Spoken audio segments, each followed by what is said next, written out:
Yeah.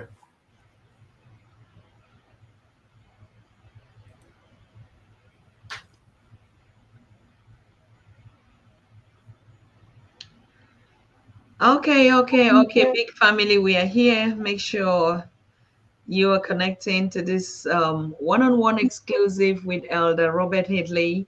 The powerful brother, the powerful champion king is right here tonight, live on the Pan-African Daily. A lot of you have been asking, you've been questioning, you've been reaching out to me, because you can get access to your famous Black education TV program with our brother out there in the UK, in the diaspora. So, but now he's live today on Pan African Daily to share this wonderful, beautiful moment with us. I hope you can already see us in studio out there.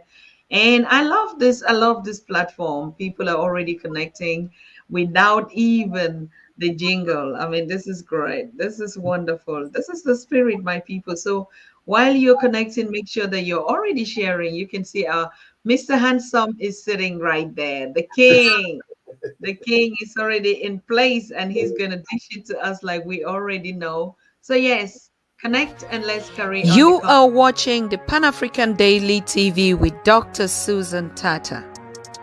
The Africa we want: unity, consciousness, our culture, our spirituality, our history. One Africa for Africans worldwide. Motherland's calling its diaspora home. Join my voice. Join my team. Join my campaign. Campaign 21 hashtag 1 million subscribers on the Pan African Daily TV YouTube. Be a volunteer. Apply now. Be the new Africa.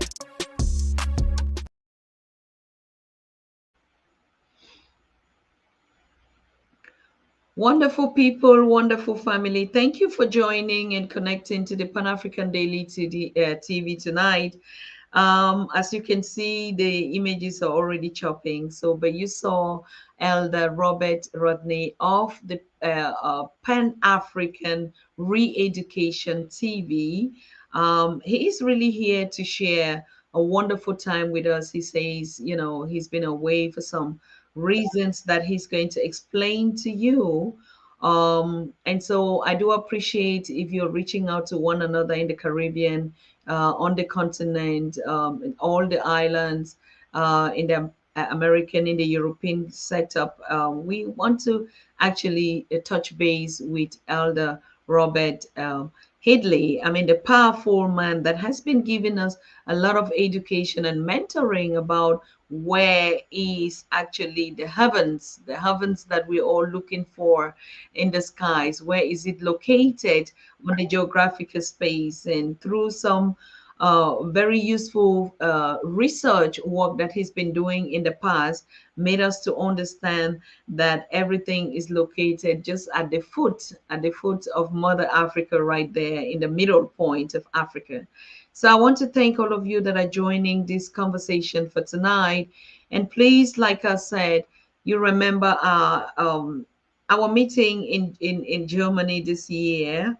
You saw the flyer yesterday. Please, I want to thank all of you for your feedback, the conversation that we had yesterday. And we are still going to continue with it. We're still going to continue with the mobilization. Do not forget, if you're here for the first time, make sure that you join our membership program, you click and subscribe, you share. I mean, all these things are things that we don't talk about it in the family again. But before I bring Elder on the show, I just want to find out, how are you doing out there and out there in the diaspora on the continent and wherever you're connected? How is your family? How is your life? How is your community? How is everything working out with you? Are we on the same page? Are there some issues that we're supposed to know? Are there topics that we are supposed to cover? Please make sure you drop every comment in the chat room. I want to welcome all of you that are already in the chat room. Please remember that you can share a comment. You can also, bring a point to our attention. Being in the chat group means you coordinate and moderate the chat. But the rules of the chat is do not use some kind of, language that might not be appropriate and might go against the community standards. So be prudent and be wise. You understand what I mean? I mean, I do understand that we African people are very civilized, intelligent, educated people, and so we know how to compose and to behave ourselves. For those of you watching me on the continent, I truly want to celebrate and congratulate you for your support for the Pan African Daily. Each time we go live, you're the first people to connect. Regardless of the situation out there with the internet and your gadget, you make it always on point as a duty to continue to be on the Pan African Daily, to follow, the educational topics and our scholars and researchers that we bring here all the time. So I want to salute you and I bless you. So yes, I think we're not going to waste time because we've missed Elder so much, and we want to get right deep into this space so that we don't miss something. Okay. So let me bring this young gentleman here. As you can already see, always smiling. I mean, I shared a post on my page yesterday that, East African women say they like to marry Burundian men because they have a smiling face. But if I see Elder Robert Headley here, I think the impressions would be changing. You continentals, women and everybody, please start looking for your husbands in the diaspora, because that's also one point.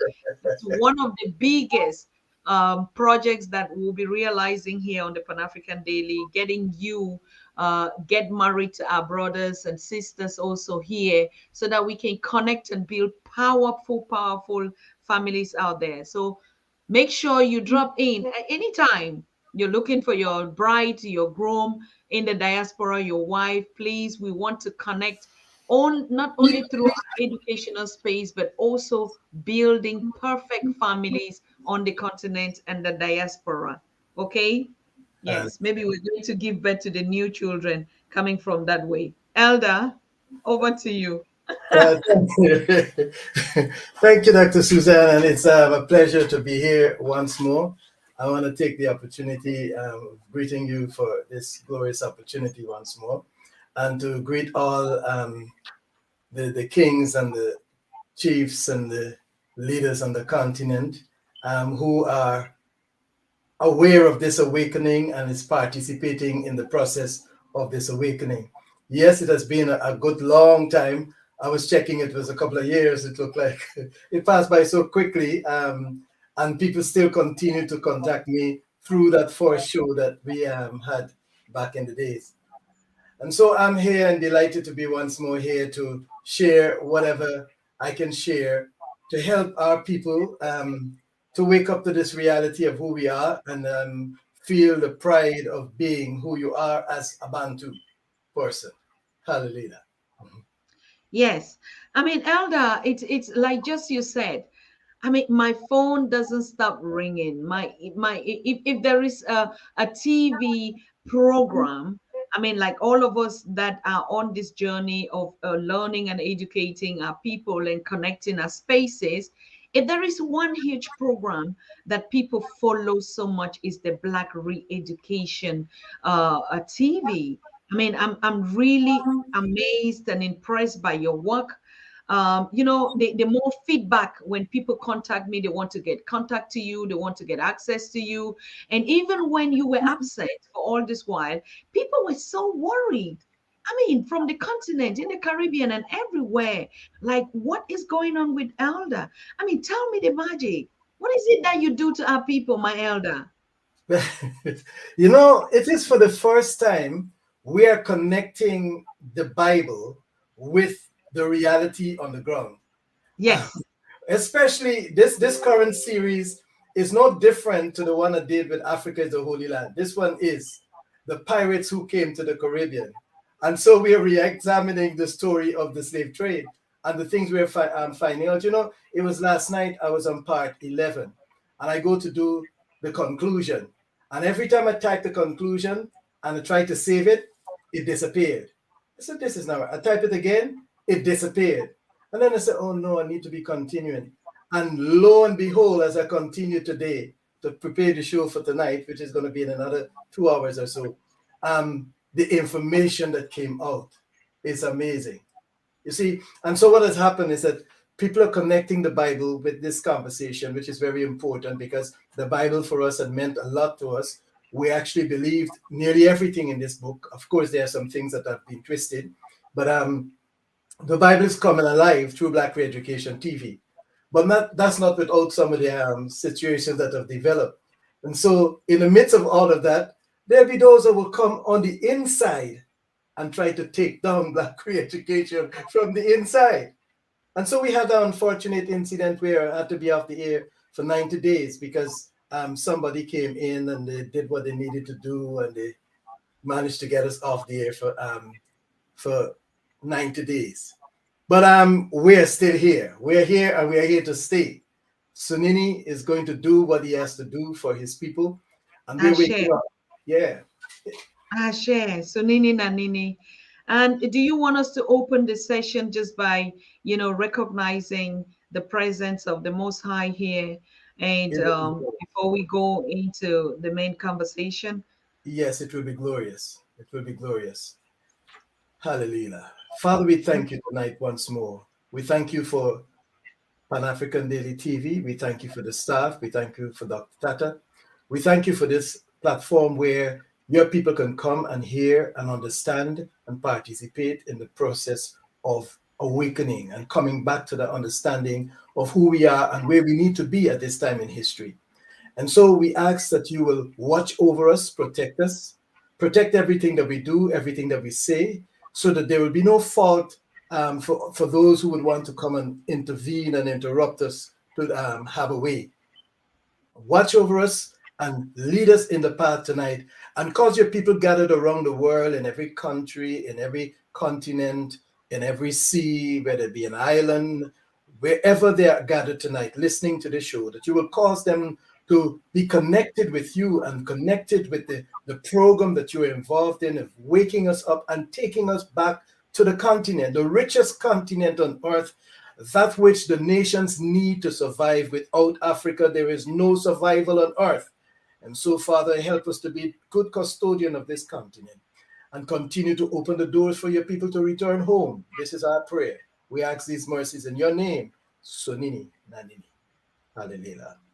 Hallelujah. Sunini Nanini. Yes. Thank you. I mean, I'll just go straight to the first question, but I want to greet Cheryl. I want to greet organic African paradigm. I mean, the first times I'm saying Nkwame, it's not the first time I'm seeing you anyway, but I just want to throw out Kinom Omo, brother, you're welcome. Vusili, Buyisi, hey, I welcome all of you here. Okay, just drop a comment where you're watching us from. And we salute our elder. Elder, let me go straight. Why is it that in the Bible, or what is missing in the Bible when we say he, the creator? When we always they talk about he, we thank he. What is the he thing in the Bible? What has happened is that Europeans, when they took a hold of the Bantu scrolls, which is the documentation of our ancestors, they removed him and implant themselves. So when you say he, it is allowing for anybody to fit into that space. So they put a dog inside the space. They put a dog there. They just spell God in the reverse as a dog. And they put him in there, and then we get connected with this conversation. But when we go back to our languages, Isikosa, Swana, Shona language, the Yoruba language, the Igbo language, the Kikongo language, then we come back to the understanding of who he is.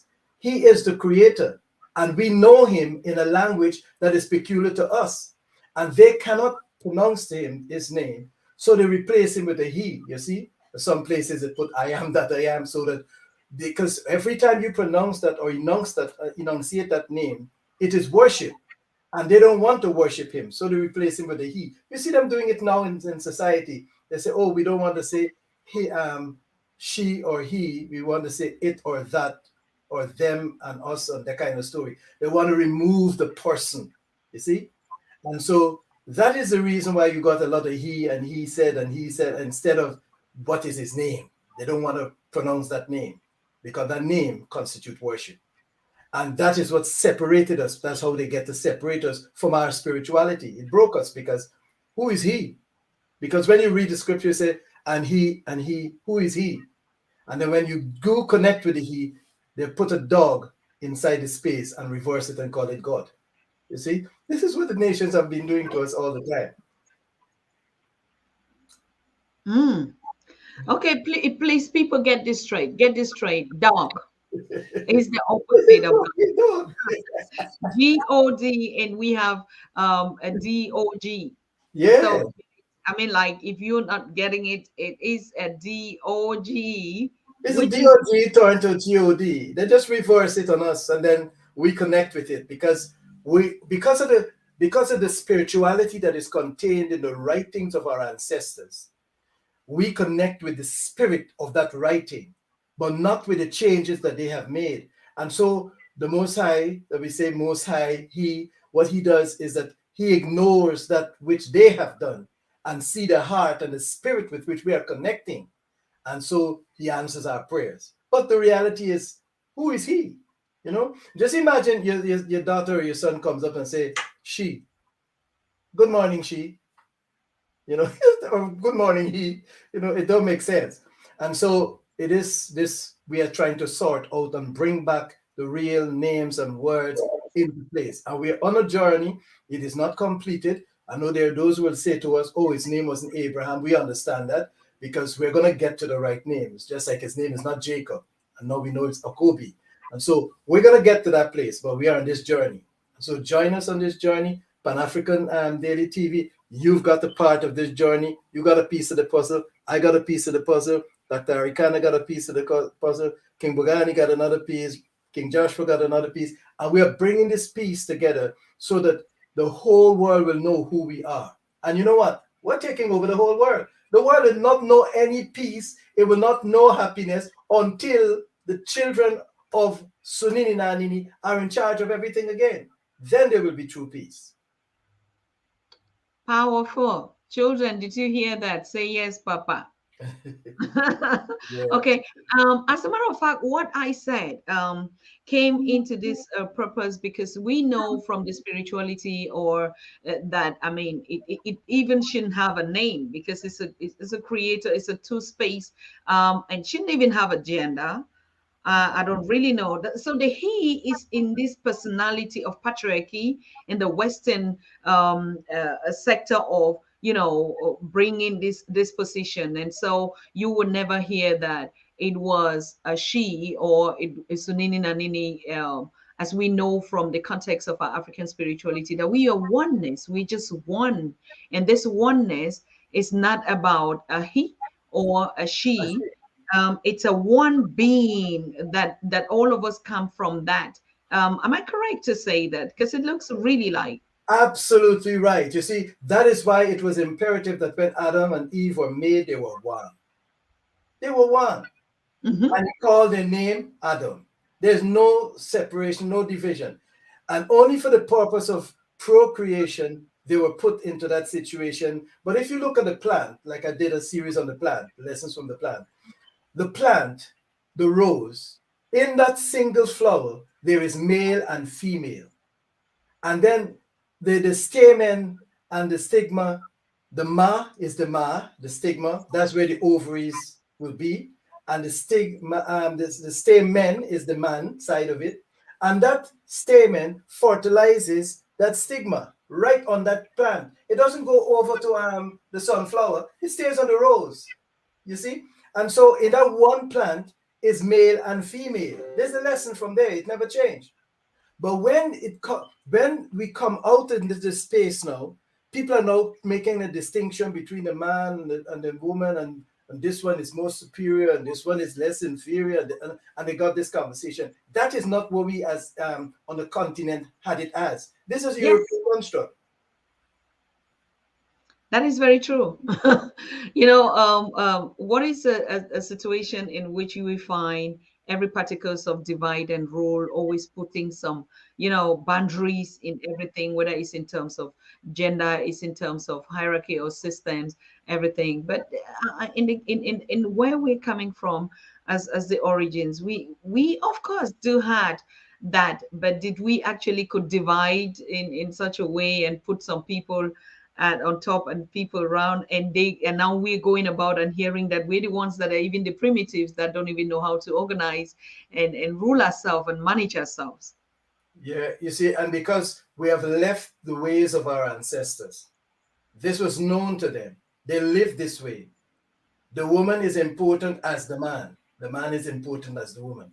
It's when we get involved with Europeans, then we get in this situation where this hierarchy that the man is there and the woman is there, and they do this division kind of stuff. But when we live in our natural habitat, the plant does not know that division. The plant don't know it. All they know when the time comes for a new plant or a new seed or a flower, the stamen fertilizes the stigma and the new plant comes. They coexist. Ubuntu, they exist for each other in the animal kingdom, in the plant kingdom. When we get over to us now, we get carried away with what the Europeans have been doing, and then so now we come into this space where we think that we could exist by ourselves. And that's why they've gone to the next level of trying to see if they can create babies outside of the womb, because this is the problem. They just think that we are separate. It's a different matter. And then now we find ourselves supporting that kind of behavior out of order. And that's why we have been given custody of the earth, the universal kingdom of Embu. We have the right attitude and understanding of what the Creator wants on earth. Ashe. Hallelujah. Bayete. Bayete. Go ahead, my elder. Yeah, you say. So what we're doing now, we're trying to re-examine every single thing that was said to us, everything that was told to us in the scriptures. We're looking back at everything. We're looking back at circumcision. We're looking back at Lord's Supper. We're looking back at every element that they give us, because we're finding it is not so. It had not been so in the beginning. There's no man that exists without a woman, and there's no woman that could exist without a man. And that's why you have this kind of system in this where they want to operate separate from each other, and then the children become confused, because now you're telling that they got two fathers, their mothers are two fathers, and their fathers are two mothers. Confusion. And so we are not saying that every nation on earth don't have the right to be how they want to be. Just be how you want to be. But don't tell our children they need to reassign their gender. We don't want you to have that conversation with them. We will tell them what they need to know. You see? And if you want to do maths, 1 + 1 is 2, do that with them. But don't tell them about gender reassignment and these kind of things that the other societies are involved in. And sadly, so many of our people get involved in these processes and cause a lot of confusion. And we find it among our Bantu people, we are struggling with the understanding of where we're coming from in Christianity. We try to bring over Christianity into the awakening. We try to bring over the teachings of Islam, the teachings of Judaism. We try to bring them over into this awakening, and then we say, for example, this Messiah. The Messiah, he was so unique in that he didn't have a father. He didn't have a father. That's what makes him unique. Then that is not our Messiah. See, that's Jesus' story. That's a Jesus story. That's a European story. The story here is that he was made exactly like us, as the scripture says. We are all made like him. He is made like us. He got father, mother. But the thing that is different with him is that he chose to obey the commandment. And when we got into the religions of these nations, the first thing they told us, if you're Christian and you can remember, especially Pentecostal Christian, they will tell you, you don't have to keep the commandments. That's the first thing at converts class. First, right up front, straight up rebellion. Don't obey the commandments that your ancestors were given to obey. So you're going to go astray, because that is what keeps us in check. If outside of the laws and the statutes of the Creator, we will all go doing whatever we feel like. And so he has given us a guide so that we will be different to the nation. So now you can't tell the difference between us and the nation. And here is where the problem comes. So now in this awakening that is taking place, we're all going back to the ways of our ancestors. we're rereading the book, and we are able, it is so glorious that we're able to see through the line. And when you see it, sometimes it's like if it's a revelation taking place live, you know. And so we have a situation now when we say, okay, let's go and look at this business of circumcision again, because we don't know. Let's see what happens there. And then we start looking into it. It might turn out that it was okay, but if it turns up anything that is different, we're going to challenge it and see where it leads, you see? And so when we get the story of the transatlantic slave trade, for example, we're going to challenge it. There's some of our brothers in America and parts of the Caribbean that they believe that they were there all the time. Of course, there were some. And it came out in this teaching with this Columbus story that Mansa Musa's predecessor, Abdul Bakari, the second, he left Mali 200 years before Columbus even was born and set sail behind him. So when Columbus got to the Caribbean, Columbus is finding all of these black people there. So he decided, hey, I call these people Indians now. They're Indians. All of you are Indians. You're not black. You couldn't be here before me. You see? And this is how Europeans are set up their history. So they decide what is going to happen. So you look at a group of black people and you call them Indians. But when you were trading with them, they had some spears. And those spears, you sent them to Spain to test them. And when you test them, they match the same component and composition of the spears that was in Mali the 200 years before you were born. So the people that you call Indian were black people. And because of that, you have changed the whole course of history. You see? Because people now think that it was not black people that he found. And so that's why we have to go back and re-examine everything. And it's a journey, and sometimes it's challenging, but you know, it's glorious, because in the whole scheme of things, what is happening is that our people, they are waking up to this reality. Ashe. Hey, I'm bringing these announcements, and I'll be bringing it on the show.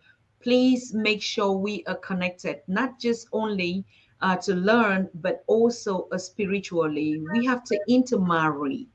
We have to intermarry. What I'm saying this is because we have to preserve. We have to preserve our legacy. We already see now that there are systems that are coming up where they begin to harvest the seed, you know, because of the recessive gene. They harvest the seed and the eggs, and to keep it for reproduction and fertilization without that. So we, to preserve our legacy and our seed for the future, we have to intentionally marry. We have to intentionally produce the seed. We have to intentionally connect us on the continent, in the diaspora, and where we are. And honestly, we are starting a series on the Pan-African Daily about our intermarriage, and that we are launching it at the African Diaspora Cultural Festival in Germany. We need to. Is it correct, my elder? Yeah, more than correct. You know, I would say it here that you know, when our father Akobi left South Africa and he was sent to West Africa to get his wives, and he ended up with those 4 wives. That's why we are here today. We're made by 4 wives. So what Europeans have done, they come to the continent and they realize what was responsible for our production. And they harness that production by saying what our culture was devilish and wicked. So here was Akobi with 4 wives. Yes. That built this nation. Yeah. And so now Christianity comes on the scene and says, you're going to produce more than us. Now, the population of Europe right now is over just about 700 million. Eurasia becomes billions because of India and China that is producing lots of children. Now, Africa is producing lots of children, but how Africa has been fragmented is that the Africans are in every part of the earth, so you don't get to add them up. Now, just think about it. If all of us, well, I got 9 sons. I got 9 sons and 2 daughters and 13 grandchildren. Now, If all of my sons had 2 wives, for example, I'm not suggesting that they do, I'm not instructing them, you know, then that number would have been doubled. That's what Europe is afraid of. Europe is afraid of that young population in Africa. And if we followed our culture today, we would have been exactly like what happened when Rebecca was coming to be with Issachar up south in South Africa.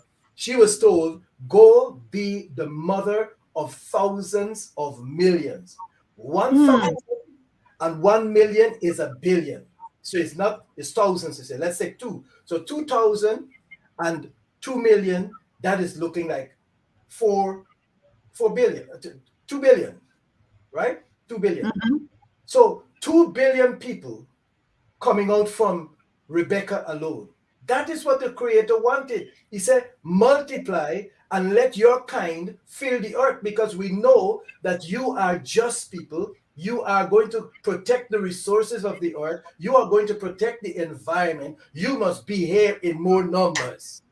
That's why everything is focused on reducing the population of Africa, because we are a kind people. We are honest people. And so let us be in the majority. Let us make our children. Planned Parenthood comes up on the side. Let's abort your children. We're going to abort your children. Now we stop going to the abortion clinics like we used to do before. So now genocide is starting up on us. That's how they now want to go do genocide. They want to snake bite us. You see? So this is the problem. This is where the problem is. And if we could connect back with this, get married to the people in the diaspora, you will get them home. King Joshua was saying this thing on one of the shows. You get married and you go and you make children. You know, like my sons, I just pray that they all will give me grandchildren before I'm ready to depart. Give me plenty grandchildren, loads of them. I'm coming from a family, my mother told me that one of her sisters had 22 children. Yes. 22 children. You see? Me, I seem to have stopped where my father stopped. My father had 11, just like me, 9 sons and 2 daughters. You see? And so this is what has to happen. And then when this happens, because of our goodness, we are going to take care of the environment. You know, all of the gold and all of them stone that you can put 2 wire on with a bulb and make light in the Congo, it was always there under the feet of the Bantu people. They never been digging under there for nothing. They live on top peacefully up until Europe came. Now look what our children are doing. They're digging in the Congo, half naked, half starving, to find minerals to give to Europe for nothing. No, we want everything. Get married. Get married. In Black re-education, apart from us changing the names of people, we're going to be going down that road to make sure that people get married. Yes. And produce children. Fill up the earth. Bring back your ancestors every time the child is born. Let them come back. But some of the times that we're not going to say it outside in the open. We got to do it. Some things we have to keep inside and do it. Just get it done. You know? Absolutely. You bring in that, and you can imagine, Elder. I mean, we're coming from that background in the village where our mothers used to have 20, and they didn't even have any child support. There was nothing like child support, or there was nothing like, okay, all this mist that they're bringing, oh, we cannot raise them. And even when we relocated here, look at how, I have two sons, and I have a foster daughter. But of course, I adopt a lot of children everywhere. But now what we are saying is to intentionally create, particularly the seed that we see in the gene, because that's what we are not thinking about. We just come up with a concept that we know that we multiply the seed, but understand that there are some seeds like the royal seed. The royal seed. Honestly, I'm telling you, at the Black Excellence Conference, an elder contacted me, came really and said, Dr. Tata, I want you to think about this. Just imagine that leaders like you, the kings that we're having, we would have to get a seed bank, just like we're talking about the fertilizer or like our seed. These are organic seed. that has the warrior, the leadership skills, the connecting. I mean, it's not just this mix kind of mix, but you know, in those days, the elder said it was intentionally done. These Yes. are things that were intentionally done. And that we have to also start looking at that to see. And that's why you see, even in our own ways, they were pairing up. They were looking, our Exactly. parents were looking, our forefathers were looking for wives for their sons or daughters for, you know, because the royalty, the spirit, the bloodline, and some particularities were issues that they wanted to keep as Yes. a generational a seed of the future. I'm also researching on that, particularly because I think, honestly, everything that they're saying is a science of or what we had all our African as a secret science, which Yes. is exactly what you're saying was misinterpreted in all ways. And so the more they regenerate or degenerate, they also wanted us not to regenerate, but we have to exceptionally fertilize particular seeds to keep them for the future. Am I correct? Yeah, you're correct. And you have a place in the scripture where it said, don't give your sons to be husbands to their daughters, and don't take their daughters to be wives for your sons, because what you're going to be doing there, you're going to be breaking that seed bank, if you want to call it that. You need to do that within yourselves for yourself. So you see, there's DNA that they're not telling us about, you know. There's something in the DNA. See, all that I am doing now, I know that this was done by my fathers. And that came down in the genes. I remember when I was involved in politics in my country, and this man, Mr. Rogers, I remember him because he called me into his shop and he said, you're from Plaisance, you know. I remember your uncle and them, your grandfather and them, they were the village leaders. They were the leaders in the village. They were involved in politics. He said, I never know that. He's a stranger, but he knows the family from there. And he said, what you're doing is exactly what your grandfathers them used to be doing. Then I got pictures from my dad showing me my grandfather was meeting with a duke that came from England. So that's where they were. So it comes down in the DNA what you have to do. The DNA dictates what we are doing right now. What you're doing now, what I'm doing now, it come down into us in the DNA, and it's being passed down to our children. Years from now, they're going to be doing these things, and then they're going to say, well, where did I get this from? I remember one of my sons saying, I just went on the keyboard and I began to play these keys, and I never learned any music.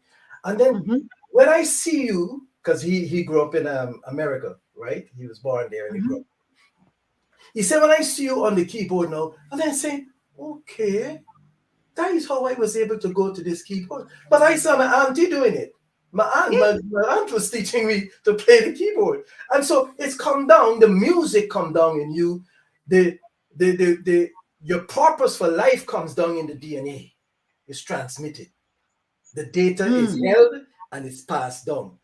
That is why breaking the genes is causing the issue, because we're breaking up that which we're supposed to be doing instead of continuing in the lineage of our ancestors. So yeah, it's important that I don't want to put out here what we're going to do in terms of getting those things done, but we want to change people's names. We want to make sure that they get married, we produce the offspring, take control of the land, so that all of these Lebanese and Japanese and Zabanese, all of them that go into that land, we must be the people on that land taking possession of it and doing well. Yeah, they can stay in their country and they can buy from us. We don't mind. Stay there. You pay the money by the internet in Lumis, and we will send your goods there. You don't need to come to the shores of this continent anymore. Stay there. See? And that is a wisdom that is needed going forward. And so we're going to be doing these things. It's important that we do it, you know? And yeah. I bring you royal greetings from His Royal Majesty the king of Embo Kingdom, where we all belong, and from the queen here, Queen of Embo. And exactly, you mentioned something. I mean, our currency is coming up very powerful, and His Royal Imperial Majesty reached out to me, and he's planning a comeback, and he's like, you know, just like we're saying, a lot of things now are being done off stage, offline, in the background. So we do understand that even if you don't see us most of the time, please believe me, there's just a lot on the back in the background, and that's why the spaces are opening up that we connect now on person to person. Because honestly speaking, there's just a lot of things that we are going to paraphrase and not chew it and put it and serve it to you the way it is. So the time is coming where we have to go out and meet and teach and connect, and then share actually some of these things. I mean, in the past, I read about it, I talked to my grandparents about it, and I'm like, these were times when people went out. I think in the Caribbean or everywhere that we are, it's not different. In the night, in the moonlight, when a child was born or a soul transited, they had to bring back that soul that night. And so when they went out for night gatherings in these festivals, I mean, it was intentional that the elders would say, we have to bring back the ancestors that just go away. And each ancestor that was produced came back in that same personality. Doesn't matter how he had to. Now, that's just a side comment on that. But I want to come back to what you were saying. Now, you see, even the clear meaning why even the Eurasians or the Europeans don't recognize children that are coming from these mixed backgrounds. It is not something that started with us. In Germany, we call them the Afro-Germans. And these Afro-Germans, most of them are complaining about the discrimination or the marginalization because what we call the bio-organic Germans, this the blue eyes, that's what the Germans describe themselves, will not accept this mix because they say the bloodline is mixed. And I think we saw it even in the times of Hitler when we read. So it is not also wrong for us, the Bantus, the Bantus, the kingdom, us coming from the kingdom of Embo, to say our seed also should not be mixed. Is it correct? Yeah, it shouldn't. You see, and when we say it, the same thing they say, when we say it, when they hear it, they take offense at it. You see, for example, now you see the promotion of black and white on the TV screens, for example, in England. That was very minimal. No, it's there. It's there, like if it's normal now. And so when we say that this is how we want to be, they take offense at it. But when they decided that that's how they want to be, for example, there are European groups that you can't get into. They'll never let you in. You know, there's no way you can get in there.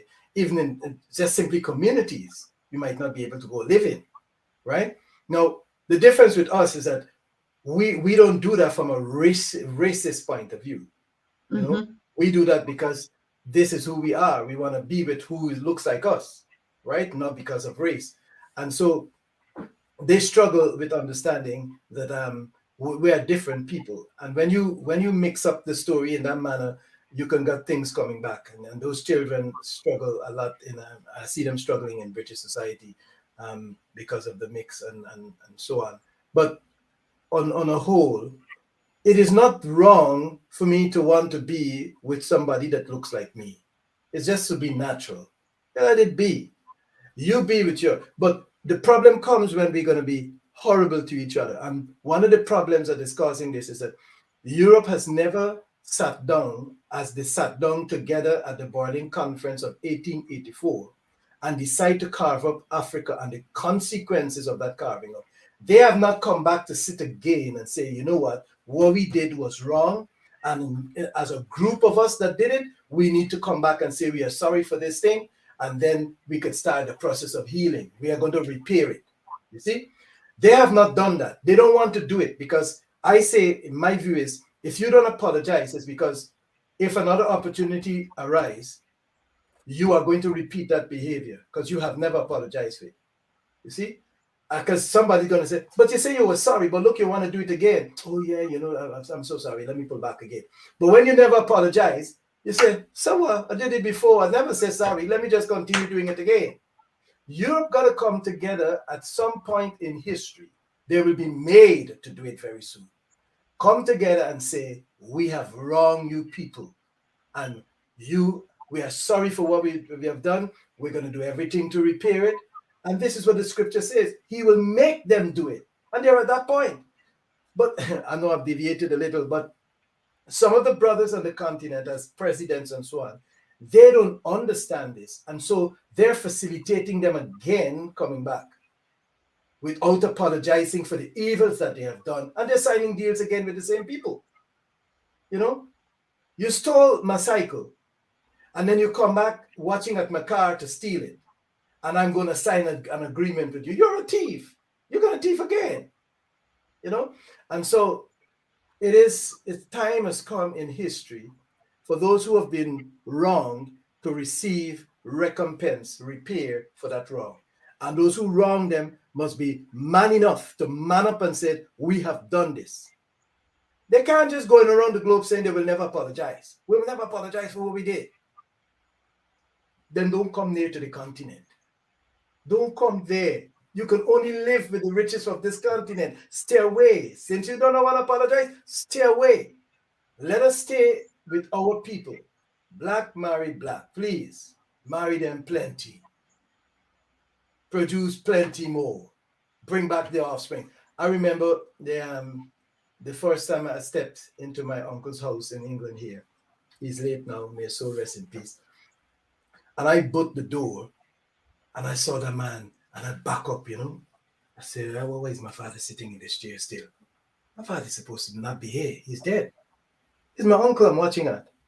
And then I'm watching my little grandson in a picture. And I say, but look at my uncle's face. It's printed on this little boy like that. They come back. They keep coming back. They keep coming back. Well, you don't abort them. Don't abort these babies at all. Don't abort these children. Is your ancestors coming back? They keep coming, they keep coming, they keep coming. There is a purpose why they're coming. They're the only ones that Sunini trusts to fix this earth and bring peace here. No other people group. You see that the people group that was there doing their thing, they don't apologize for doing anything wrong. They don't. They can't take care of the environment. They can't take care of the earth. They can't bring peace. They can't bring equity. They can't bring justice. It's not in that person to do it. Because if they were able to, they would have started off by simply apologizing and fixing. And we know that they can because we saw them fixing other people of their kind that they've offended. So the Germans are paying reparations. British is paying reparations. That one is paying reparations, but to their own kind. But they're not paying reparations to those who they know and society can see that they've wronged. And when we talk like that, this is what get them offended. Why is he got to be the one to see it? We want to see it ourselves. Let's say it too, and do it, please. Correct the wrongs that you have done. And while they're doing that, our people need to cement ourselves and love each other. Love each other. What is love? So somebody says to me, you can't help who you love. And what they mean is that if you see a giraffe across the road, you just love the giraffe. No, it's not true. That's not love. You help you can decide who you love. Love your own. Love your own. Yeah. Elder, we love you so much. I mean, the Pan-African Daily TV family, we miss you here so much. I mean, what else should we do to take so much energy and time away without connecting like this? You know, when I reach out to you, I say, Elder, I cannot live again without having you here. Elder, I'm not my senses. I mean, the family needs you. And I go behind every person that has been here. We don't have any business here. Our only business is to connect, repair ourselves, heal ourselves, build our people, build our continent, own our resources, and keep it for the next generation. That's our only business here. Yes. Am I saying it louder, Elder? Perfect. I'm just coming onto this show tonight after listening to them discussing and question time, people coming from other countries, and they use the word invading England. Invading, a strong word. That sounds like Columbus to me.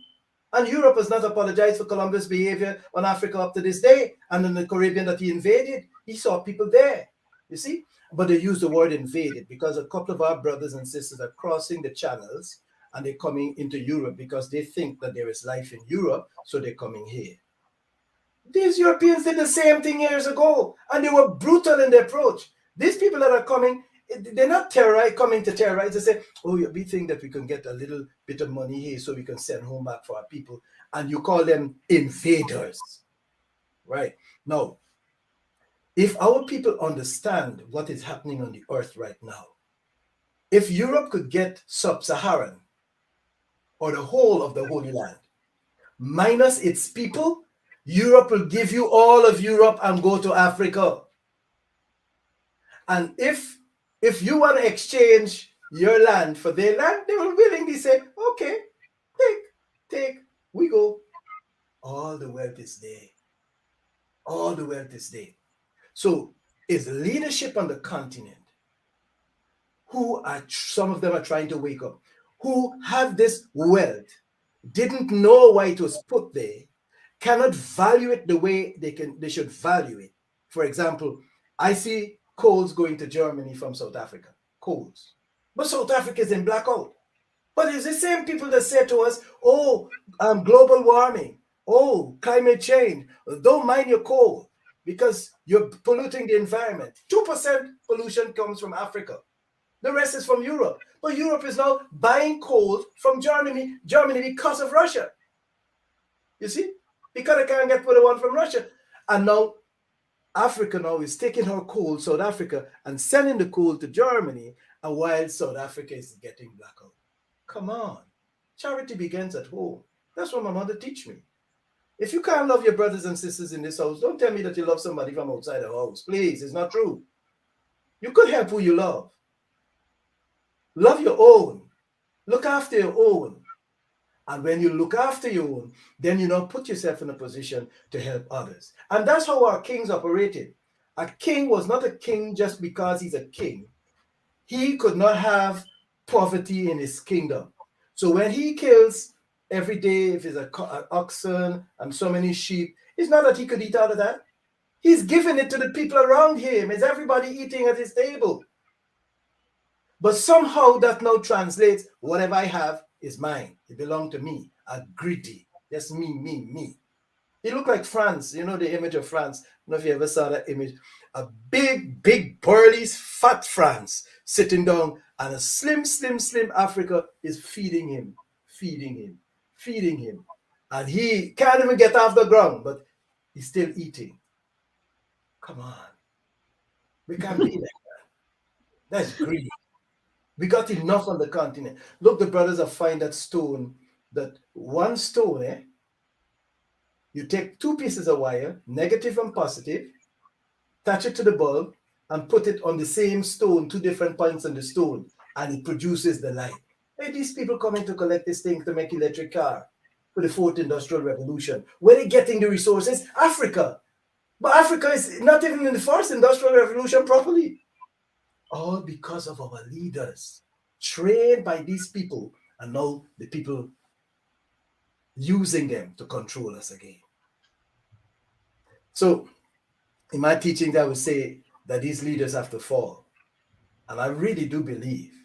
I know you have not heard about the prophecy that, the teaching that I was giving on Victoria Falls, which in the Bible is the Kidron Valley, the Valley of Jehoshaphat, hidden by the name Victoria.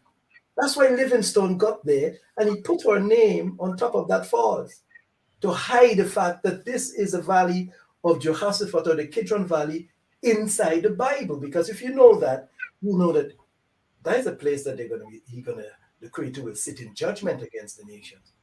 Because the whole book is on the continent. And he is allowing us the privilege to open this whole book. And it's amazing when we see it. Some people from the outside see, wow, good, I like what he's saying. And so we come in They come in now saying, could we buy it? Could we buy it? Could we do business with it? This thing is not for business. This is for the redemption of the black people. It's not business, you know, and this is what we're dealing with. So the time is here. The time is here. I'm excited because I can see that Lumi taking, backed by gold, backed by endless sunshine, the most precious and valuable currency. As you see the banks falling around the world, you're going to see them falling. What is going to rise is the limitless power of the Lumi. So what is going to happen? The nations are going to try to stop this process. They're going to try and see if they can stop it. But nothing, is Brother Bob say, nothing can stop us this time. They're going to try to kill some of the prophets. He says, in the words of Marcus Garvey, how long shall they kill our prophets while we stand aside and look? We need to stand up with our prophets. We saw His Excellency John Magufuli, Tanzania. If all the brothers were surrounding him, nobody would get him. But they all stood back and said, oh, let me stay in my corner because I don't know, they might come for me next. Hey, surround him. Look, you see, I learned lessons from the animal kingdom. You know, I would sit down and watch sometimes the animals hunting and so on. And you'd see that lion. He would sit down and he watch that wildebeest that is limping. And he times him and see if he can cut him off from the flock. Because once he stays in the flock, they can't get him. All the rest will fight that one lion and finish him. But when he cuts off the one, then he can kill him. That has been European strategy forever. Divide, rule, and conquer. So you got countries on the continent divided. All of them in little corners. So now you can manage them. Take down the borders. You know what's amazing? They're not even physical borders. They're mental, psychological borders. Psychological borders. This is how Europe sit back and laughing at us and say, look at them. We just draw it on the map and they put it in their brain. So when Julius Malema is busy saying, we don't want these borders, thanks to Namibia and Botswana, they've decided we're going to just use ID card, just go across the border with the ID card. Yes, we don't need that. See, when they do that, Africa becomes one. Then you have the United Nation, this is why they killed Gaddafi, United Nation of Africa, one country. One continent, one country. And then we say with one voice, the Lumi is our currency. Like the US dollar, the Lumi is our currency. Everybody's using the Lumi. No, some of them are fighting. No, I want to keep my shillings. And your shillings is how much? Your shillings is 2,000 to 1. You don't want that. You want the Lumi. Everybody Lumi, save. Europe now wants to come and buy something from us. They're paying Lumi. And you stay on your continent, and we ship to you. Send your ship, stay at the port. You don't need to come off. We dispatch the things to you, and you go your way. So we decide how much we want to share, instead of you come on the continent and keep our people in poverty. It's this kind of conversation they don't like to hear. As if they have a choice, as if there's a choice. I hope our people will absorb it. And see, the people in the Caribbean and the people in America, they need to understand that we are one people and that the base is sitting in Africa. Whatever you do, wherever you are, you must know that home is only Africa. Any place else, you're sojourning. You were taken there. You didn't originate there. And because of that, you will make your base there. If you get a piece of land, a nice piece of land, you keep it in the family, it is your compound. And there your family will stay. And you will create all the systems to deal with the outer world out there. No nation on earth could survive without the resources of the continent. None. They know. You see them coming with the balls now? Even France. When Mali said, enough of you now, then France said, okay, I'm going to change now. I'm going to change. France cannot change. France cannot change. France cannot be a first world country without the resources of Africa. How are they going to change? They want to come down to third world? If France is going to change, the first thing France needs to do is give back all the money that they took from Haiti. They made Haiti to pay them because Haiti dismantled European control, the first group to dismantle European control. And so, France, don't say you can change. Change. And let's see how you change. Give back Haiti the money that you took from her and is keeping her in poverty today. Santo Domingo on the other side is flourishing because they put their children there to balance off these black children on the other side. Keep them in poverty and you keep them in riches. You go to Brazil, you see the same division. 75 million plus is black people in Brazil, and they are the poorest. This is what, wherever we go, a brother was showing, 1 million people came to Jamaica because it was like the major trading port. And after 1 million people came to Brazil, they ended up after a while with 700,000, 300,000. I saw Columbus, he transporting people. When they got to the place, they had, it's how many million? 8 million people in this recent series I'm doing. And after a couple of years, they ended up with 12,000 people. How do you get rid of 7.8 million people and don't understand that that is genocide? How do you transport over 128 million people in the transatlantic slave trade and don't know that it's genocide? How is it only genocide when Europe has suffered? How is it? And then you want us to celebrate with you when it's your time. Celebrate with us. You caused genocide in Africa. My sister, the conversation is endless, The conversation is endless. I think it as a matter of fact, this is actually the African king. When the kings are rising and coming up together, you see the power, the energy. You see just one word, it's scattering every breaking all this petty things. I think one thing that you say that we should really keep. We heard Reverend Dr. Shock said it all the time. Nothing is wrong with us. Something happened to us. And the more we mingle, the more we begin to believe in those lies, the more we stand on it. For instance, like you just like, there's never was any boundary. And even till today, that's why the study of Berlin Conference is very important. And we researchers and scholars and trying to build the social science of Africa, secret science, have discovered all that it is in the brain of a human to say, it never happened. Even till today, show me one wall that is separating Namibia or from the neighboring countries. No. But let us meet in Berlin and we see the physical walls. I mean, we see it's planted there, even when they kept it now for history.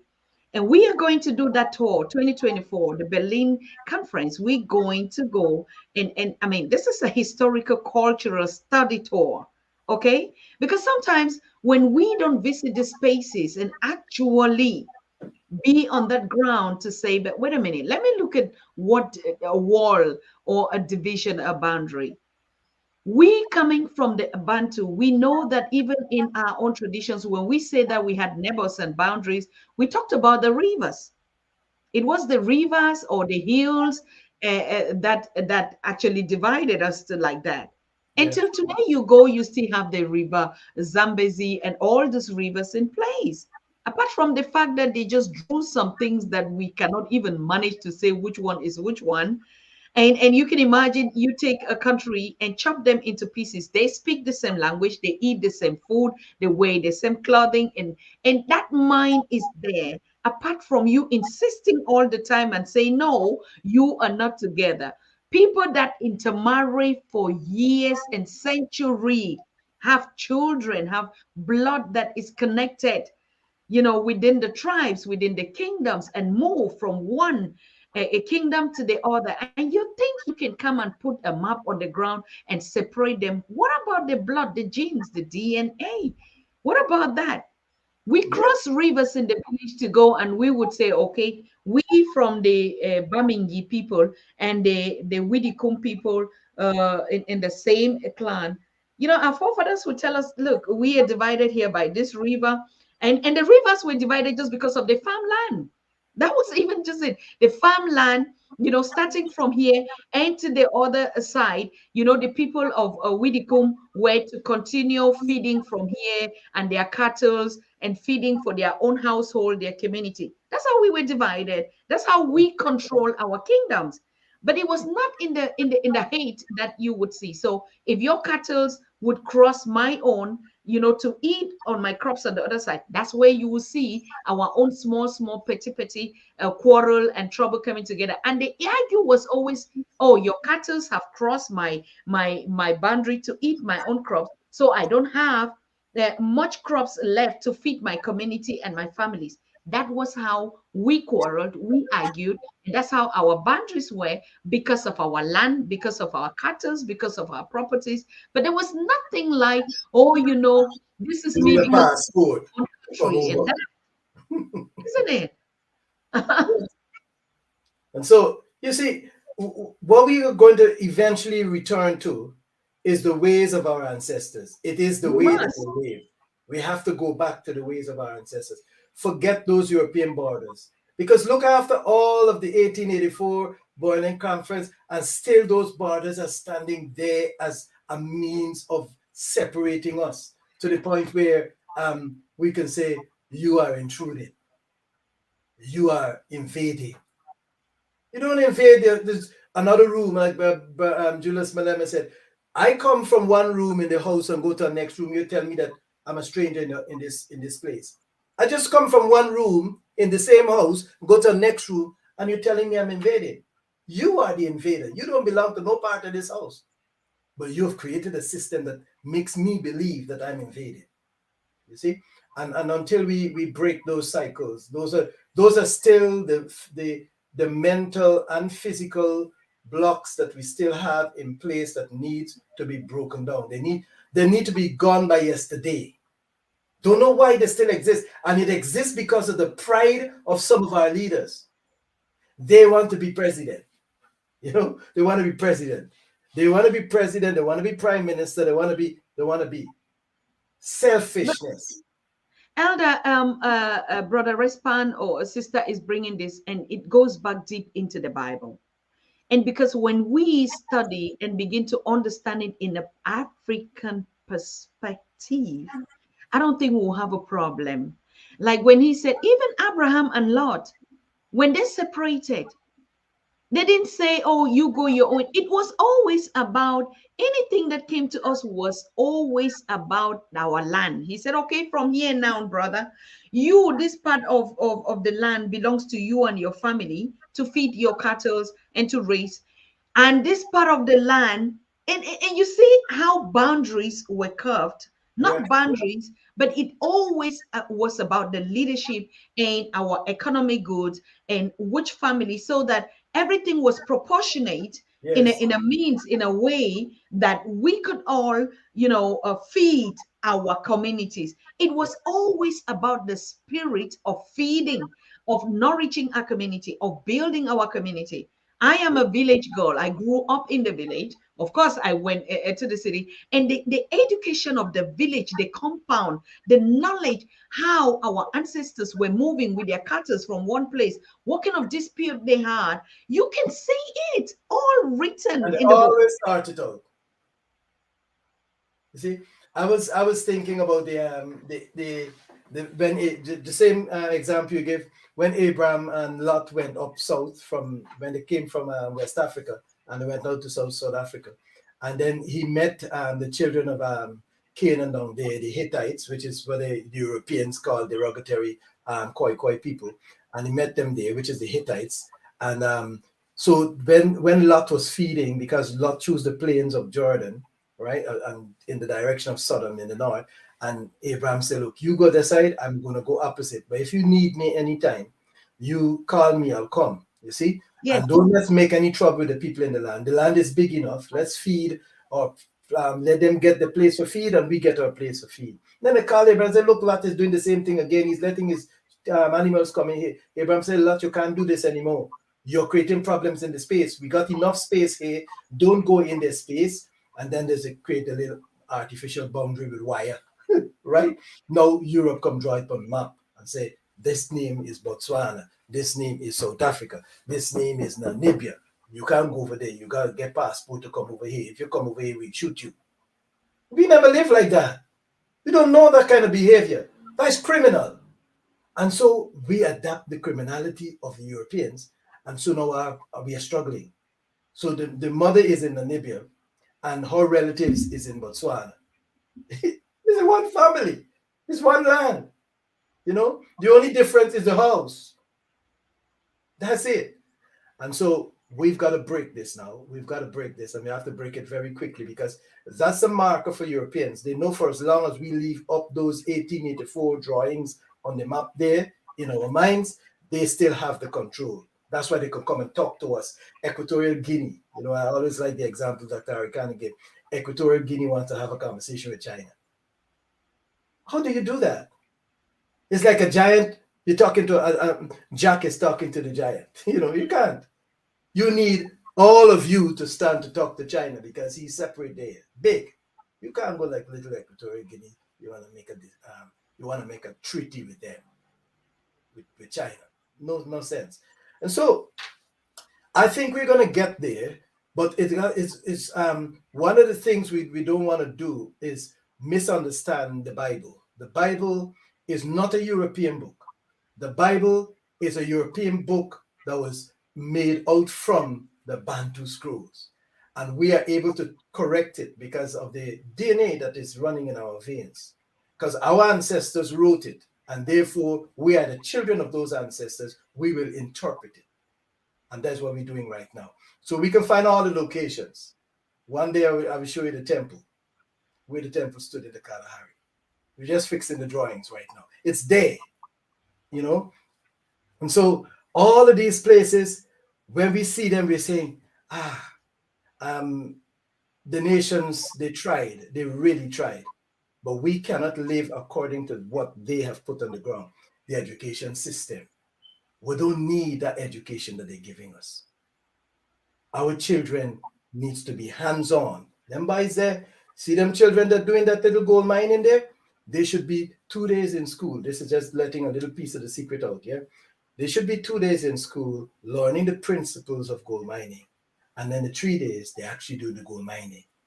And they must all of them must have their own house from the resources. They must be given the education that will cause them to harness the wealth that they get in. And they all from the age of 1 year old, from the time you make a child on the continent, that child must have land and have his house built. He just needs to move in and said, this is the wife that I want, and you move in there. That's how Europeans are living now off of our wealth. That is how they're living right now off of our wealth. And every one of our children are full of the riches. Whatever Sunini gave to us, he's given to our children. It belongs to our children. But no, we want to show off, you know, and be like the nations. You can't. They're different to us. They don't value the same things that we value. They're different value systems. And so we need to move away from them. And one of the things that held us in bondage, speaking about the Bible, is Christianity. I just wrote it down today. I'm writing it down because I'm going to do a series on it. It's a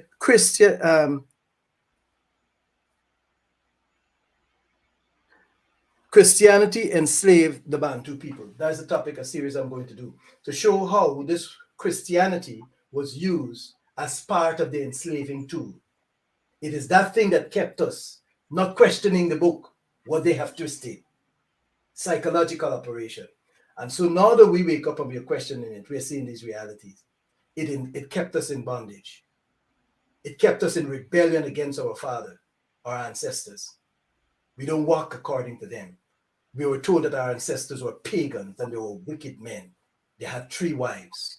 They were making plenty children here. Now go over to the center and abort these children so that your population could come down. You know, I saw this article by, I don't want to put it up on the screen here with you. I know how to use it on my screen. But the king, the prince, You can put it, if you put on, go to setting, you load it in. Okay. If you want to, or you drop it in mine, I will put it. But you just need you to click present. setting, or you click present. Yeah, I think present also. Right. I'll show you. Present. Yeah. Yeah, I will share it. This prince was calling years ago. It's an article that was in the newspaper, and he was asking for the depopulation. We need to consider the depopulation of Let me share my screen.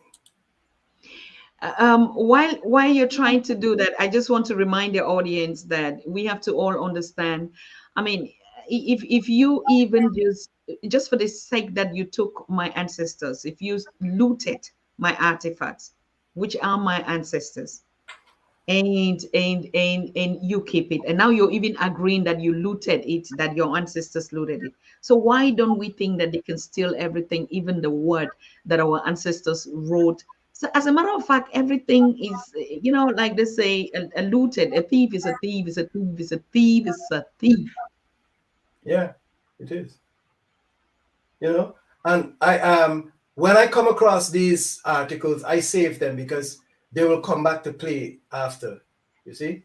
And so here was a prince, is not ashamed and afraid to go in the public domain in Monday, the 6th of November, 2017, and make a claim that we are arguing for the depopulation efforts in Africa. What is depopulation efforts? Did you see the what I shared? Wait, let me bring it up. It's just that, I mean, yeah. Oh, I needed to put it in a better format so that it can be properly seen. Is that okay? Yeah, I'm just going to make it full screen so you can see it properly. Mm. Yeah. So how does a king in the 21st century, you know, make a claim like this?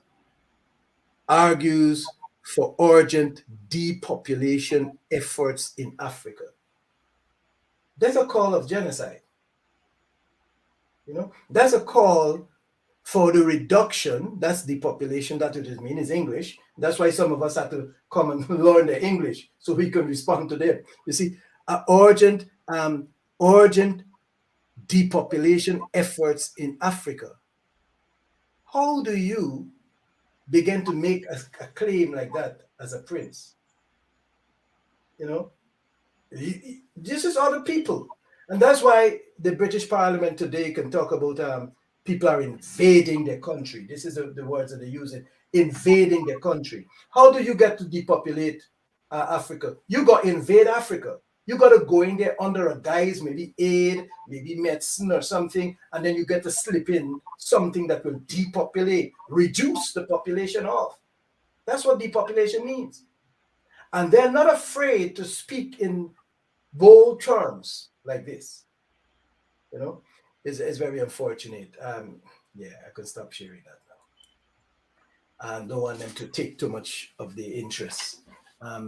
See, but we know what they say to us and what they're about. It's very unfortunate that they will talk like this, even in these times after they have been so unkind to us in the past. That's so true. Yeah. My elder, what is it particularly when you look at the Christians that, because I think like you say, even the words that were actually not properly put in place, but the image also. And even when the book even says there should be no image, we should not make any image about Sunini Nanini. Now, what is it that the Christians, because these are two fundamental things. You talked about, you know, they created us in our image. We talked about this extensively, but I want to really hear from you, Elder. Now, if you talk about image, just like the image that you showed now, that's an image. Yeah. I mean, they can look at themselves and say, yes, they are all created in their image. And if they look at themselves, they see themselves. Yes. Now, what is it in the brains of the Africans when they read this chapter and say he created us in an image? And I look at the picture that they are showing, it is not my image. It's not brown or black. What is it? You see, what does an image represent? Image. Look, the Bible is so clear. If I share again, I'm just sharing the Bible itself. I'll go to the book where that is written in. I'm going to go to Genesis chapter 5, right? And it's going to tell you very clearly here. If I can just share that again, present there, share. Okay.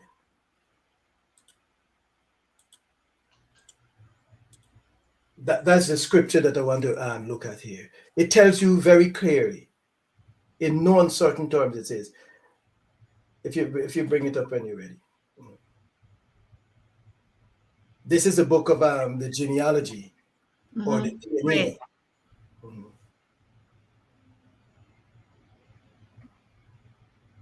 Wow.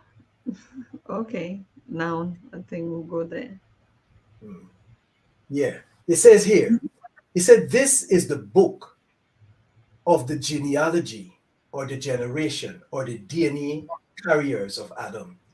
And this is in the day when Suninani created Adam in his likeness, in the likeness of Suninani made he him. He's saying that Adam was made like Suninani, his image. That's why when the Messiah comes on the scene, he says he is the express image of the person of the Creator. In other words, the Creator, Adam and Eve, look like the Creator doesn't look alike. If you look in the mirror, when you see see the Creator, you just saw the Creator.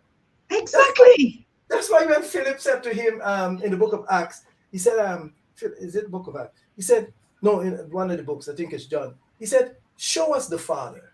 He said to the Messiah, show us the Father. And then he said, Philip, have I been all this time with you? And now you asking me to show you the Father? Philip, if you have seen me, you have seen the Father.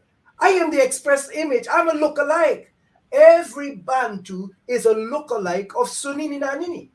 And Europeans know that. That's why Europeans give us their image as the Savior. Your Savior got to look like you. That's what the scripture is saying. He made him in the likeness, in his own likeness. Male and female, he made them. And I use the word ibuken instead of blessed. And called their names Adam in the day when they were created. And look what happened after. Adam lived 130 years, and he now got a son in his own likeness and image too. So when Adam looked at Seth, his son, Seth looked like him. And when Sunini looked at Adam, Adam looked like Sunini Nanini. But they don't want us to read this. They put their image in our mind. So we're thinking, oh, my Savior, Jesus is my Savior. No, he isn't. He's a European construct. And you know the thing about Jesus, that image, he never existed. He's a painting of Michelangelo. And then we buy into this painting. And then we went as far as buying into a story called A Virgin Born. Even though it defies our understanding, they say, no, you never could tell what God can do. And we make ignorance the excuse.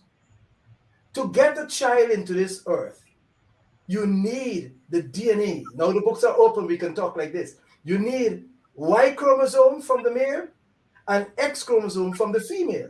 How does he come in here without X chromosome or Y chromosome? Did he get X from his mother? Okay. Where is his Y? Because he's male. You got to get Y. Who gave him Y? His father. And you see, what Christianity has done, that's why it's a tool of the enslavement of the nations. It has captured our minds and our imaginations to the point where we are finding it difficult to let go of this thing, even when we read that we are made like this, and he's made like us, we find it difficult. I mean, that's this point, my elder, is what I still don't understand. Like Sister Kalena is saying here, it is written, but how does our minds not? You go even in the households on the continent, and some of our Christians here, like you say, Christianity is really, really one of the problems. You see this image on the wall, and they pray to that image. And that problem is simply because in their mind, this image of this Michelangelo, or this even this this powerful actor, even crying and saying, "No, I just acted that role.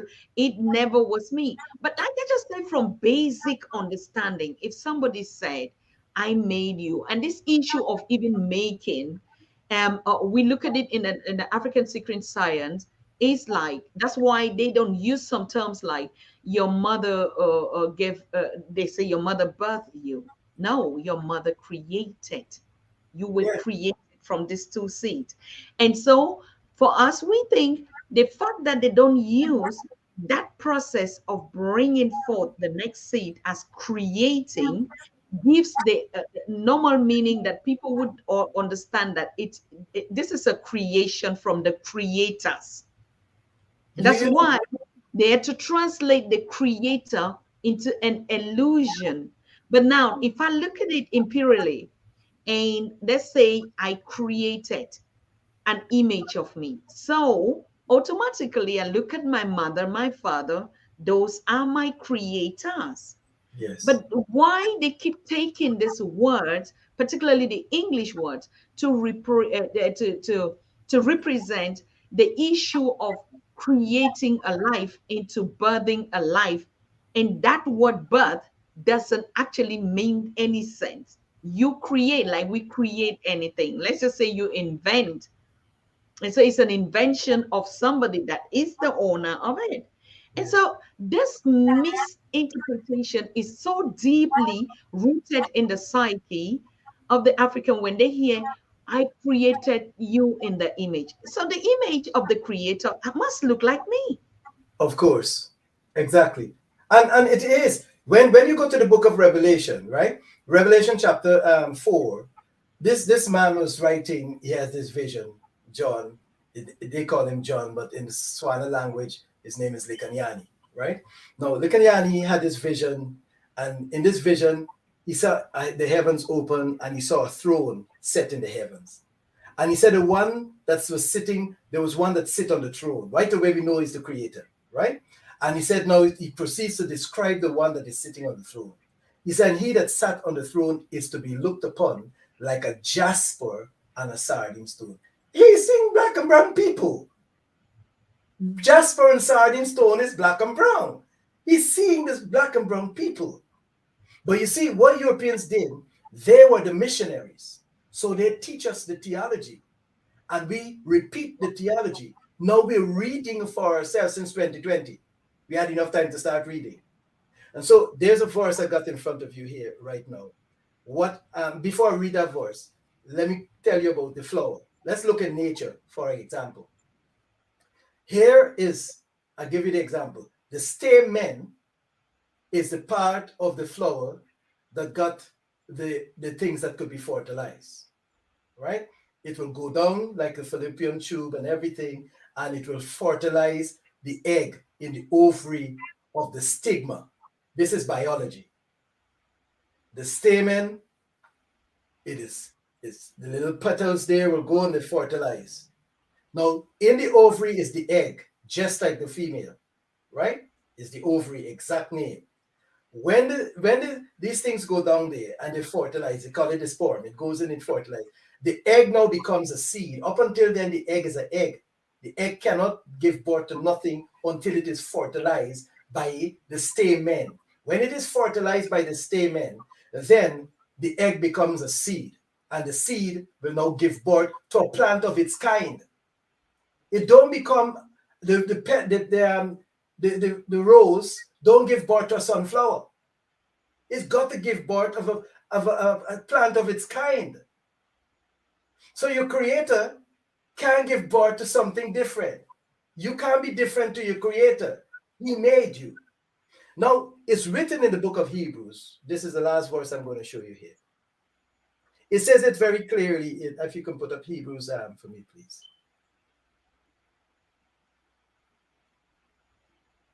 It's in Hebrews here, chapter 2. And it tells us that how he was and how we are.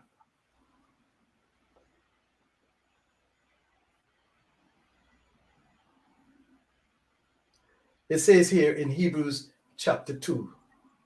It says here, but we see Msindisi, that's a man that they changed out to Jesus. All the word means is savior, but it's an Isikosa word, right? So we replace it.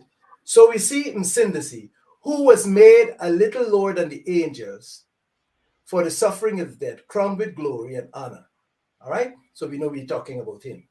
Then he says here, for both he that sanctifieth, which is Msindisi, and they who are sanctified, which are us, are of one. They are of the same in every way. For which cause he is not ashamed to call them brethren. And then he continues on to say, for as much, and this is the verse that is of importance, everybody should go back after tonight and read this verse. For as much then as the children, that is us, are partakers of flesh and blood, he, that's the Savior, Msindisi, the Bantu man, he also himself likewise took part of the same flesh and blood. So we all came in here, flesh and blood. To come here, flesh and blood, you have to have a mother and father. And that's how he was made. Ain't no mystery. And he goes on to tell you a little more. He says, for verily he took not on him the nature of angels, but he took on him the seed or the DNA material, the X chromosome of Abram. That's how he became male. Because his mother couldn't make a male unless she get an X chromosome from a male. And he tells you that he took on the DNA material from Abraham. Who got it from Noah? Who got it from Lamech? Who got it from Seth? Who got it from Adam? Who got it from Suninani? That's how DNA travel. So when the missionaries came, they tell us the story. And we just simply regurgitate the same story without reasoning and thinking it out. And so everybody's hooked up now. Oh, did he just say that elder just say that Jesus is not mysterious? He's not born of a virgin? Yes, I did. He never was. He never was born of a virgin.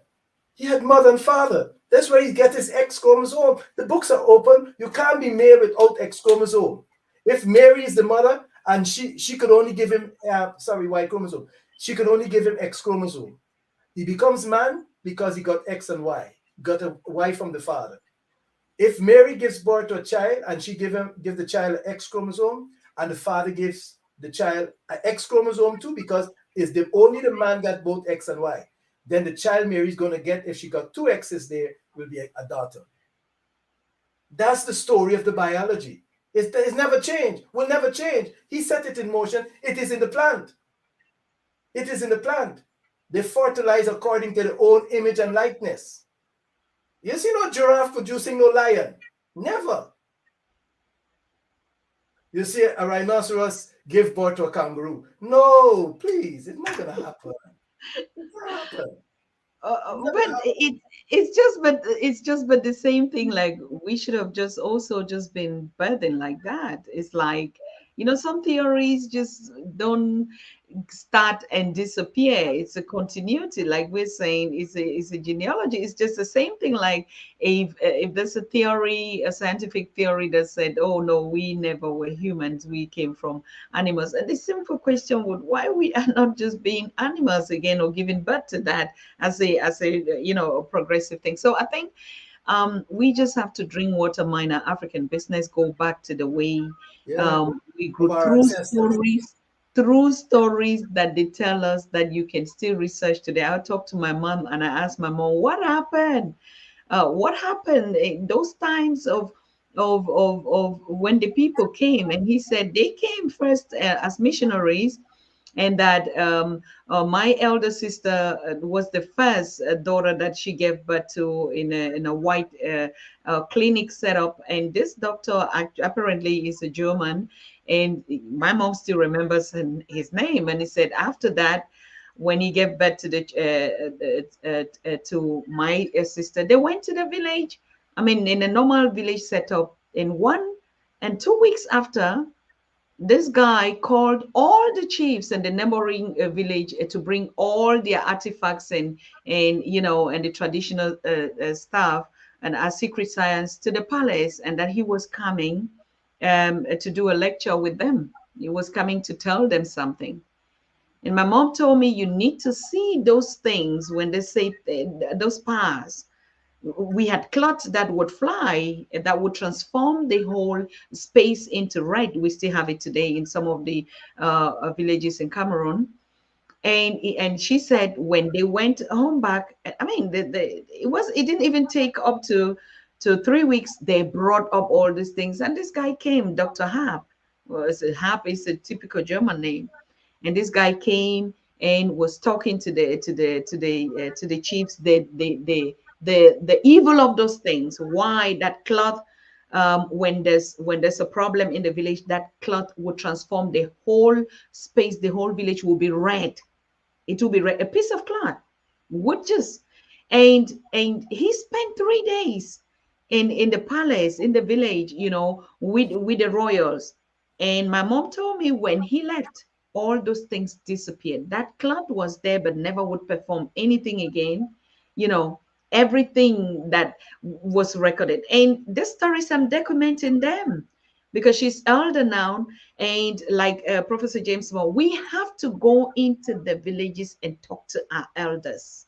We're talking to the people on the continent. They knew something. They know it. All of they are our books. They are the books that we keep saying that we don't. We don't just because, particularly most of us who migrated or in the diaspora, we have been brainwashed to understand that our parents were illiterate. They did not go to school, so they don't know anything. That's the biggest myth that we know. So when we come, because we studied them, we're like, oh, my mother cannot read and write, and that. Talk to them in their language, in the languages and that we know. They will give you all the story. Yes. So our wisdom, our books, and our everything are our elders in the villages. Our great-grandparents, ask them any question. When the European came, who did you see? What happened? Today, even in the villages, we had all those names like Andreas, or you could see when it came back to Germany, and I'm looking at that and I see those names. I said, but even my father was called Andrea, and Andrea is typically a German name.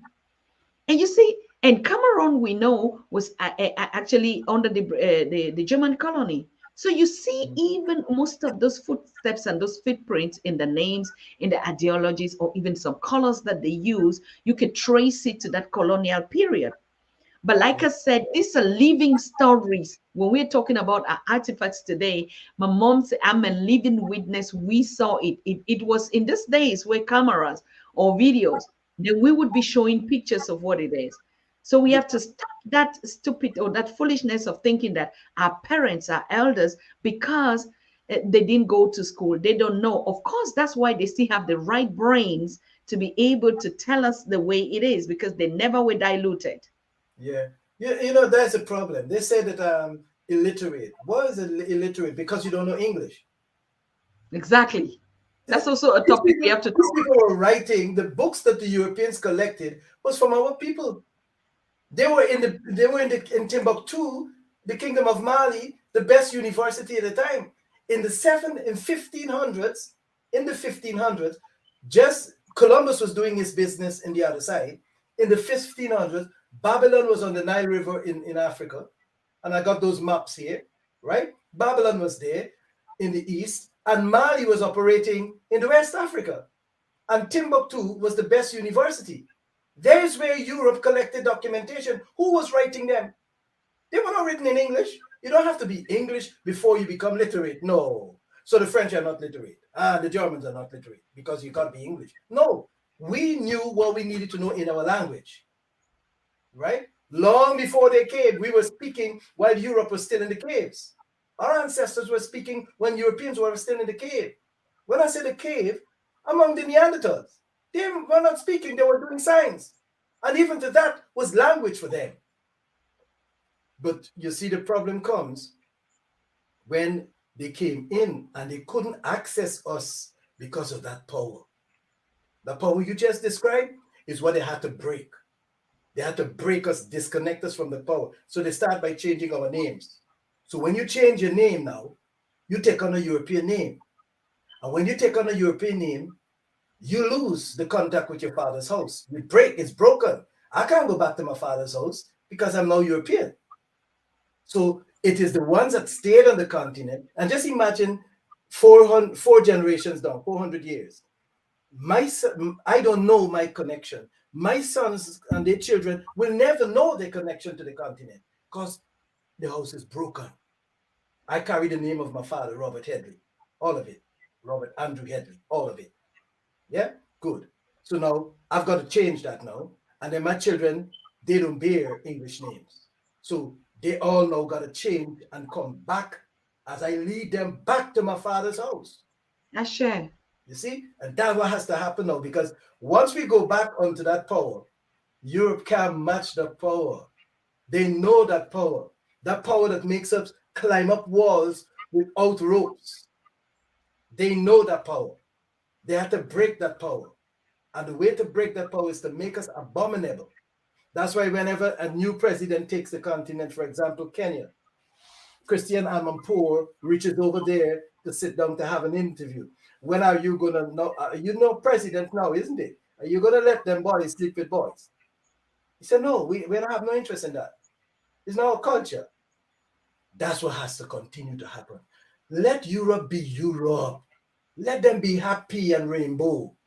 We be how we are. We don't have to follow them. They're not our ancestors. We follow our ancestors. That's how it has to be. And so the power is coming back. The power is coming back. He is returning the power to his people. As we come and reconnect with him, he is going to reconnect with us. And it's because of our ancestors. That is why he's doing it. The promise he made to them. And so that's where we are at in history. Hallelujah. Ashe, Bayete. Thank you so much, Elder. Thank you so much, people. I want to apologize for our sister, Adele Yini.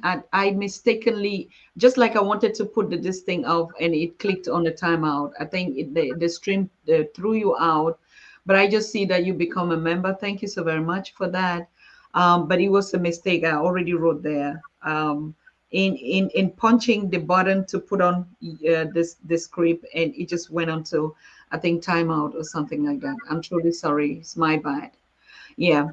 And for all of us that are here, please, hey, thank you so very much. I think we have learned the biggest message. And Elder is here tonight. And I see a lot of people like, it took us so long to connect back and stuff like that. Do not forget, in case you'll be watching this show, and he's not, you're looking at him and you cannot locate him. Elder, please just tell them you are back again and where they can find you. But in any case, they would always get your contact from Pan African Daily, of course. Yes. We are on 6 channels. We are on 6 channels. We are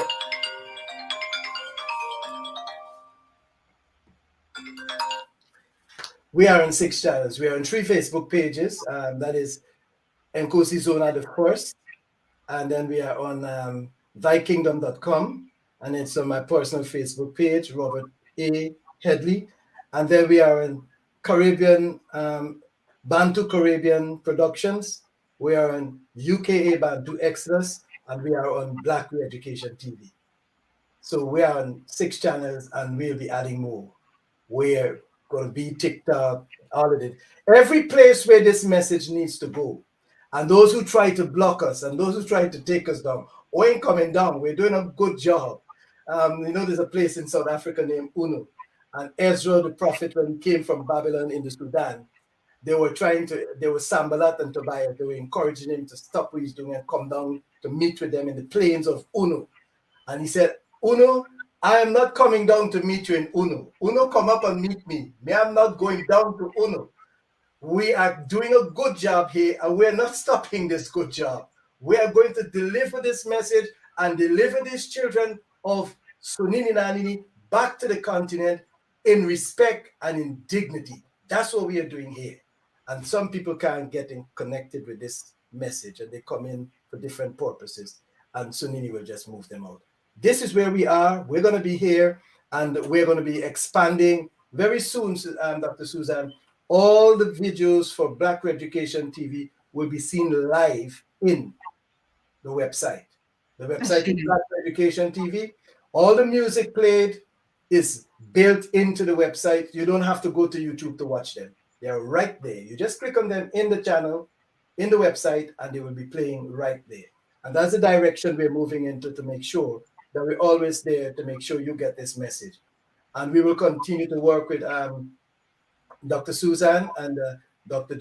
King Joshua, King Bhavani, and all those who are involved in this process of waking up these people at ADDI. We're going to continue to work with all of the people that are working for the return of the Bantu people and the children of Sunini Nanini, the black and brown people that came. It's only Africa that we're producing black and brown people.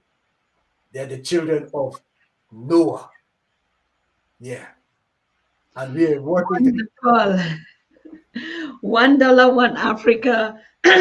Our champion is here, right here in the house. We salute you so much, Elder Marvin, and all of you that are connecting. And one last question. I mean, we are asking, are we going to have the Black Education TV at the international meeting in Germany this year in June? Because we are replacing a lot of structures out there. Elder Ash, before we were still in the mindset of Babylon, when we started that project 22 years ago, in the beginning, we used to have what we call the Sunday service, like what we know today. Yeah. And when we were called and chosen out of Babylon, we stopped that project. But a lot of people are still coming, and particularly on Sunday, which is the closing day, they miss it. And because we keep telling them, we are out of Babylon in this kind of a spiritual construct that we used to fed. We've grown, and we have connected and we're getting the knowledge from the Most High directly. It is, but they want to know. A lot of our people want to know. Now, I gave the date already. I posted.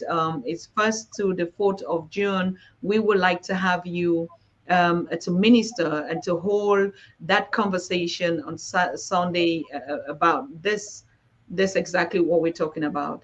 So save your date and be there. I think there are times now that we have to prioritize certain things that we're doing, and to know that it's on purpose, it's on a call, it's on a mission that we're chosen. And so I just call upon you to save your date in your calendar. So you give me the date again. Is it 14th? No, 1st to the 4th of June. So, but the Sunday day is the 4th of June. So you could definitely, you're in the UK. I mean, flight to Germany is very easy from the UK. And yeah, it will be nice so that we already program you as a guest on this topic and on this teaching. That would make a lot of sense, because now that the awakening and the message and the teaching, and we're taking that responsibility, doing our things, people are connecting and expecting now to see our faces also, and to get that knowledge. So we would start leaving our spaces, our digital spaces, and actually meeting our people, touch them, feel them, speak to them, look at them in the eyes, and say it the way it is. So we're reserving that particular forum for you as a guest. Yes. Thank you very much. Yes. Yeah, I'll do my best to keep that appointment. I'll do my best to keep that appointment. Yeah. No problem. I'll be coming on Black TV, Education TV, and all the other channels. A lot of questions are coming up. People asking how we want to actually use this kind of platform where we gather to connect our teachings. Now before we used to have all those forums, and the teachers were not us, and now we have to go back to the Renaissance and to the re-education, particularly like you're saying. You didn't just say education, you say education. So it's the kind of like the reprogramming of this, and each space that we connect has to be that platform where we teach our people and show our faces. So it will be a pleasure. But I will send you a private invitation, and yes, and the program directly to you. And you're always welcome on Black Education TV and our sister channels. Please, you tell me when you want to be here, and you will be here. Yeah. Yes. Thank you so very much. So what do you want to wrap up and just like a takeaway as we going out? We have just 10 minutes into it. Then you want to wrap up with that? Yeah, I would say to every single person listening, don't discard the scriptures. And this is the danger, but the fact that Europeans have handled it, it's enough fuel for us to not want to deal with it. And so we've been throwing out the baby and the bathwater. We don't want to do that. We are correcting it, and it is correctable because the information that our ancestors put down there, they wrote it down. And our DNA is coded with it. You're going to get to understand DNA eventually. A little drop of DNA can hold trillions of terabytes on it. Little drop of it, and they know it. And so coming down in our DNA is what our ancestors did. And so we are doing exactly what the prophets back then were able to do. Jeremiah, Joshua, it's the same thing we're doing. When we ask him for things, he's showing us very clearly, And so don't throw out everything. What we need to do is give time for us to correct all that has gone wrong. As we correct what has gone wrong, let us embrace this truth. Africa has always been the home of the Bantu people, always been the home of Black and brown people. Whether we came off during the time of Mansa Musa's predecessor, some people came off then, but people have always been coming off and they always be going back. Never abandon Africa, because that is where Africa is born in you. It's part of your DNA. That's the soil from which you were taken. That's the jasper and the sardine stone. And so let us never turn our backs on the scriptures. Some of it is not right, it's twisted, but we're going to fix it. And we're going to put it out there in all the form. So Black Education TV, Pan-African Daily TV, we're working together. ADDI, we're all working together for a common good. And that is to bring back these people to the position of leadership. The world is never going to know peace until the universal kingdom of Embo is in charge. And we say that in a manner that there's much more to be said that cannot be said in the front. But Sunini is taking over the whole world. Every space is going to be taken over by us. And the whole world will be happy that we did, because they will know peace and they will know happiness for the first time. Oh, last thing, please, Elder Dongo. You see, sometimes it spins around, but it connects the dot. Now, from Elder Robert, we knew you. I know you, first of all, like Abram, right? Yeah. So, and I asked myself, I talked with King Maponga this, I said, but some things is, like you're saying, it's a DNA thing. It's a thing that is coming. It's a truth. Look, we have Abram, and that is Brother Headley on Cozy now. We have you, Joshua, and we have King James. Yeah. These are all who wrote the book King James. We have Professor James. If we would just say King James. And then we have Yeshua in the Bible, which we know. And we have the father of the nation, Abraham. And that was your name. Is it a coincidence, these three things coming out? What happens is that we keep coming back. We keep coming back. Sometimes you ask yourself, why do I have to do this? Why do I have to be the one to be doing this? Can I not just be like the person that is just living his normal life? But then there comes the times when the Creator pulls you out and he said, no, this is what you have been prepared for all your life. And you will know that you will see the road signs, you know. I was in Botswana, right? I was there as a teacher. They took about 365 hours, one for every day of the year, when the time was AIDS time, killing everybody out. And I was in this country and I was saying, this country feels funny. It feels so different, so peaceful. I did not know that it was Jerusalem. I didn't know that it was within the borders of Jerusalem and that the temple stood there in the Kalahari. It never done, but I could feel this peace inside, but couldn't explain it. And that's how it works with the DNA. You know that you have been called for a purpose, but that purpose evolves or becomes real as you yield yourself to the calling, and then it becomes so apparent that you are made for this purpose. Hallelujah. Yes, because I wanted to bring this aspect to our people to understand that even when we talk about the names, it is everything has a spiritual meaning, and we should understand, just like we say all the time, we're spiritual beings having a human experience. But even the significance of these names of those that are chosen and speaking this gospel in a powerful way, are also the masters of the Bible. Whether it's a Professor King James, or it's Abraham, the father of it, or Yeshua, Joshua, Maponga, you know. So even the names and the leaders and the voices and the watchers that are coming up, it's there. It is written before us. Whether we change it to something else, it's Abram, it's Joshua. It's coming right back. It's just coming right back. It's James. You understand? You can't get away from it. It's there. Yes, like we really cannot run away from it. That's the power of the DNA. Exactly. When we learn more about it, then we'll see how powerful it is. You are your ancestors. You are your ancestors. Thank you. Thank you so very much. Thank you, my elder. Thank you for being here.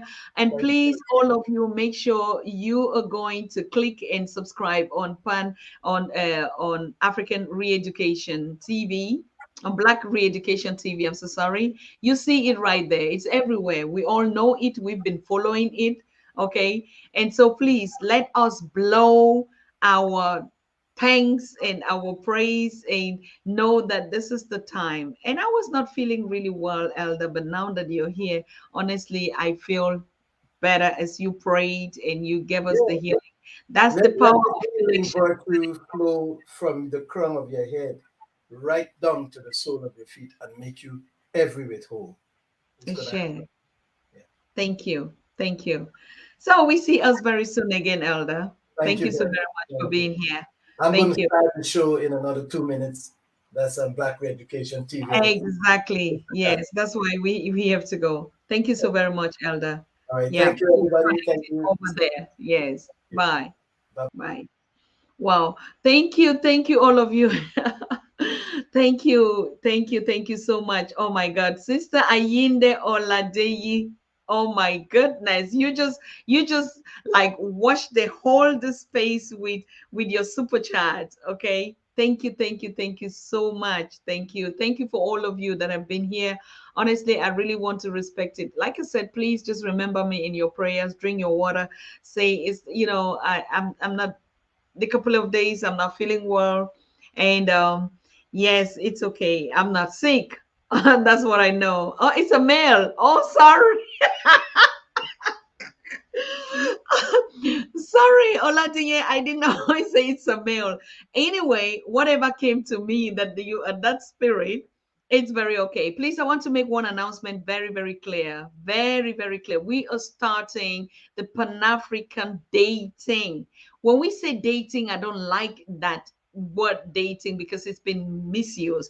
But remember, like we already said, we want to intermarry, we want to connect, and we know these things. But sometimes when we come out in the light to do, we always feel like, oh, you know, because they've abused the word. But honestly, I grew up in the village and I saw how my parents, my forefathers brought, you know, us together, the male, the female, the kings, so that we could actually pair up for the good of the nation, of the race, of the people, of the generation.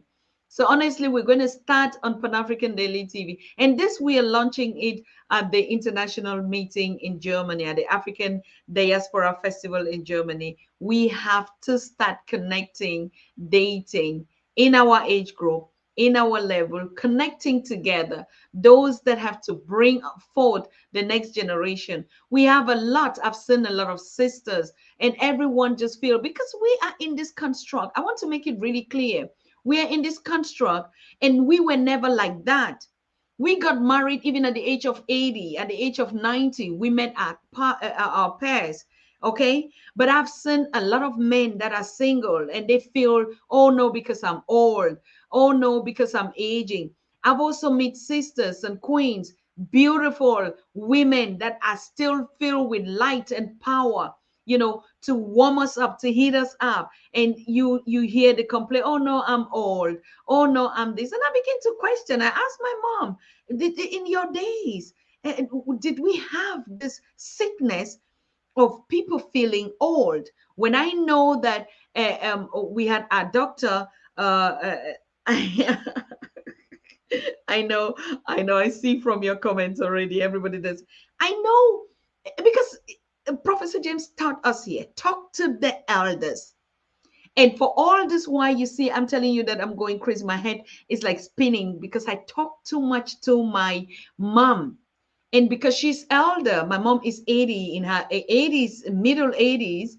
And she's been telling me a lot. And because I'm questioning her on a lot. All right.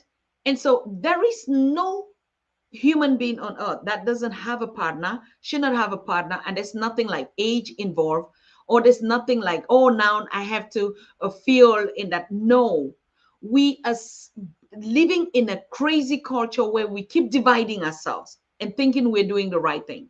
This is not our culture.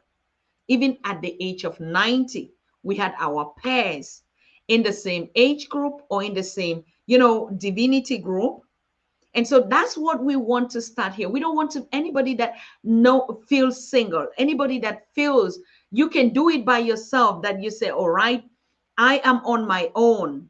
Yes, I want to be like that. But you need a partner, you need a companion. We must not really always have those kind of construct that they used to oblige us, because that was not even our way of marriage. And I'm going to do a particular topic on this, how we connected, how we built up to our age. When we transited, we never were like this. Where is this culture of singlehood? Where is this culture of I'm alone, I'm enough? Where is this culture of, oh no, and we've buried in ourselves, and we have stayed like that until we become something else. We love loneliness. We love living alone. Like the system has brewed us out of our normal spirituality. No, we are a people to people. We are a people to people. We are a people to people. Remember, in the village where I grew up, I never saw any elderly woman or an elderly man died alone. No, they always died in companion of each other. Even if there were widows that were left behind, hey, they actually would still connect, and have companions. So we are starting a series on the Pan-African Daily, please. And how is it going to happen? I want to know people that are single, whether you are young, you are middle old, or you are age, men or women, please send me your profile. Send me your profile. I am looking for a wife. I am looking for a woman. I need my companion, because your partner is somewhere also feeling lonely. But the need for you to connect, the need for you people to come together, something has to bring it. We have all been in a system of where people enjoy living alone, where people think living alone is a lifestyle, where people choose to die alone in their pain, no one to even talk to, where people actually, we are really divided and maintain in this kind of a graveyard lifestyle, and we enjoy it. No, that's not African. That is not a Bantu. That is not the spirit of the two. That is not the spirit of the kingdom of Embo. Who taught us that? Because, yes, We have been taught so that you can even exist. But you know, Ubuntu simply means I cannot live without you. You cannot live without me. Doesn't mean that we must really cohabit together or that. No, but it means no human being should be single. Women, you need to have how many kings as you want in your life. Kings, you need to have many queens as you need in a life. But what we want to stop is this issue of being lonely. No, you have a partner, you have a friend, you have a lover, you have a companion, people that you match together, people that you mingle together, people that you go together, you flow together in your own age groups. There was nothing like, oh, because I'm an old woman, oh, now I don't have, oh, now because I have to live, oh, because I'm an old man, and we stay lonely and sad and carry our pains and just go and transit without them, without even telling us stories, without even giving up. That is wrong. It has to stop. And now we begin to patch up, create some other kind of patch up, satanic structures. No, I have my sister now. No, we are enough. Oh no, I have my brother now. No, not even brother in the bloodline or in the way that we're talking about. You do understand what I mean, okay? This has to stop. This foolishness has to stop. These are all topics we're not addressing here, and we believe and only talking about connecting or other things means we only have to talk about what is our culture. Does our culture teaches us to be lonely, to be miserable in our life and enjoy even the pain of being alone? I mean, loneliness is different from aloneness. That I do understand. But where did this come up? Where does this come from? No. Joy is when two become one. And that's an African culture. Okay? My mom told me even in the village in those days, they looked for wives, for counterparts. They looked for husbands, for counterparts. And so nobody should stay alone. Nobody who wants to, has to live alone. Today we see even our boys, our youth on the continent complaining. I'm saying it because I've been having in my inbox. Our sons on the continent, oh mother, I didn't even expect that I'll be single up to now. What is wrong with me? I don't know them, but they are all my sons and my daughters, and I'm the queen mother. And I said, what's wrong with you, son? He's like, yes. And he was calling from South Africa. He said, Mom, I cannot imagine. I didn't imagine that I'll be single. I'll be living. I said, how old are you? He's barely in his early 30s. I said, what the hell? What is going? I'm sorry for my French. So what is going on with you, son? Tell me. Right. So this has to stop. It's not possible. We are made to be pairs. You know why they call it they call us the monkey people? The monkey people, because our totems click together as a family. We are always in a bubble. We are always there together in a family structure. It is either the mama, the pulling. Just look at the way monkey cohabit. Not because we look like monkeys, but our totems act that way. So please, I'm just breaking that ground to tell you, get ready to cohabit. That nonsense has to stop. When we're going everywhere, we want to come into a house where we have the queen and the king and they cook and we eat together. Don't go see the king running around trying to wash some dishes or the queen struggling to do some stuff here. That has to stop. Anyway, that series is coming up. And hey, and that was the gift that I keep promising you, that I have a gift for you. We have to start to connect. I want to know all of you, your age. I mean, give me age. It doesn't really matter, but I mean, the age group. We realize that the spirits are one. And when we come together and that spirit in that space, it is okay. Come in, Benna. I know. You know, my baby brother is just bopping into my studio like that. And because he said, I haven't eaten since morning, and he was just bringing me some very fresh food and say, Mom, you have to eat now. Yes, thank you, Ben. But I'm rounding up. I'm making this conversation very, very important to understand. Please get yourselves together. There's not going to be any man that will be single except he wants to, or a woman, irrespective and regardless of your age. You have to start inboxing me, and we will start bringing these pairs here. All right, we'll bring the couples live here. You give us and describe the type of woman you want, your age group, and the type of person you are. Believe me, the queens can manage everything. We manage everything. How can brothers be living in mansions alone? Women in mansions alone? Who taught us that? Come on. I go to the diaspora and I just see empty spaces, children not crying at home, children not playing in the compound. God, no.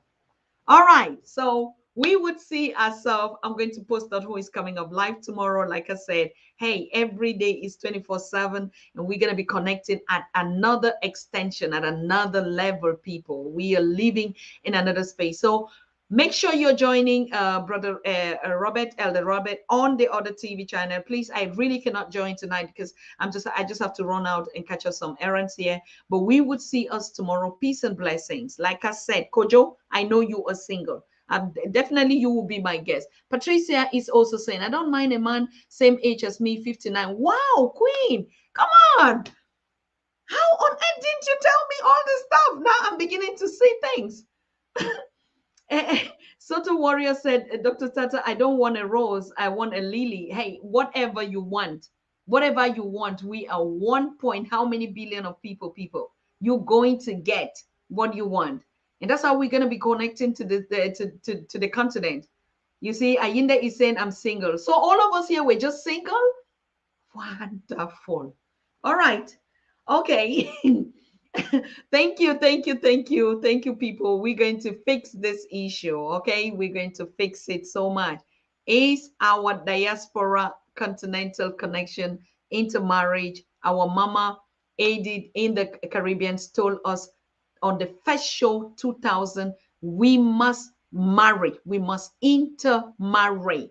Continentals ain't the continent and the diaspora. So we're beginning to pair you up. Tell us how old, the kind of woman. NS Parker is saying, I need me a village girl. Of course, you would get, because we, the mothers, when we groom and put you together, nothing can go wrong. Our moms did it. Our mothers did it. The moment we pair ourselves together, we're here to guard you. We guard each other. We keep our relationship intact. And when we intentionally know that we are staying for a purpose, all this kind of patchwork that we've learned in all these crazy educational systems would stop. We're going back to the village culture. We marry ourselves. We pair up who fits with who. We look for wives for our children and look for husbands to ourselves. Okay? Yes, that is it. And someone is saying, I'm single in London. How can you be single? Who is eating that money there? Who cooks for you? Who takes care? You see that, and that's another system of sucking your energy and your money. If you're single, my brother Sam, how do you take care? So you definitely go and give it out and throw all the DNAs. You know what I mean? This has to stop, and it's stopping right now. I have 2 sons coming to meet their queens. Thank you, Viola. Thank you so very much. We have to do this thing intentional. All right. We have even our daughters in the diaspora. They're just wandering around and people are picking them, messing them all around. We don't know what to do. We have sons on the continents, the same thing, vice versa. So we are moving at a different rate, and that rate has to begin. You know, Astun Diaya is saying, I'm single in Belgium. In Belgium, come on, give me a break, brother. Who is here that is not still single again? So stop calling my name. Yes, please. We are taking it. I'm serious. Do not really, because we speaking like this, but it's a revelation that I had. We have to connect. We have to build strong, powerful, intentional families, companions. Call it anyhow you want. All right. We have to get your acts together. If you don't want, that's okay. But if you say, this is what I long to, this is what I've been longing to, this is what I wish to continue, I'm tired of doing this, I'm tired of being that way, you have the possibility, and you cannot be single. Okay? Yes. Yeah, my brother said, I'm not single, but I adore our Black queens. Of course, sure. All right. We love you too, our kings. Okay, so let's do this thing. Thank you so much. My daughter is matured for marriage now. You see, when our parents were doing it, we call them illiterate. When they begin to already see into the future and say, oh boy, remember, you're now getting into the age where you need someone. And we thought that it was foolishness. We thought it was primitivity because we come to the West and learn all the foolishness. And we throw our culture and our traditions, and we thought all those things were wrong. No, we have to do it the right way. And believe me, we're bringing back the village into the town. Thank you so very much, and we see ourselves tomorrow. I love you all, and I'll be live. Okay, I'll be live. Whoever is gonna be our guest, but like I already introduced it to you, this is what we have to start doing. All right. Yes. Thank you so very much. Good night. I see you popping in. Please let me go. You like doing this. The moment you hear me sign off, that's when all of you start connecting again. Yes, we'll have a beautiful show. You are watching the Pan-African Daily TV with Dr. Susan Tata. The Africa we want. Unity, consciousness, our culture, our spirituality, our history. One Africa for Africans worldwide. Motherland's calling its diaspora home. Join my voice. Join my team. Join my campaign. Campaign 21 hashtag 1 million subscribers on the Pan-African Daily TV YouTube.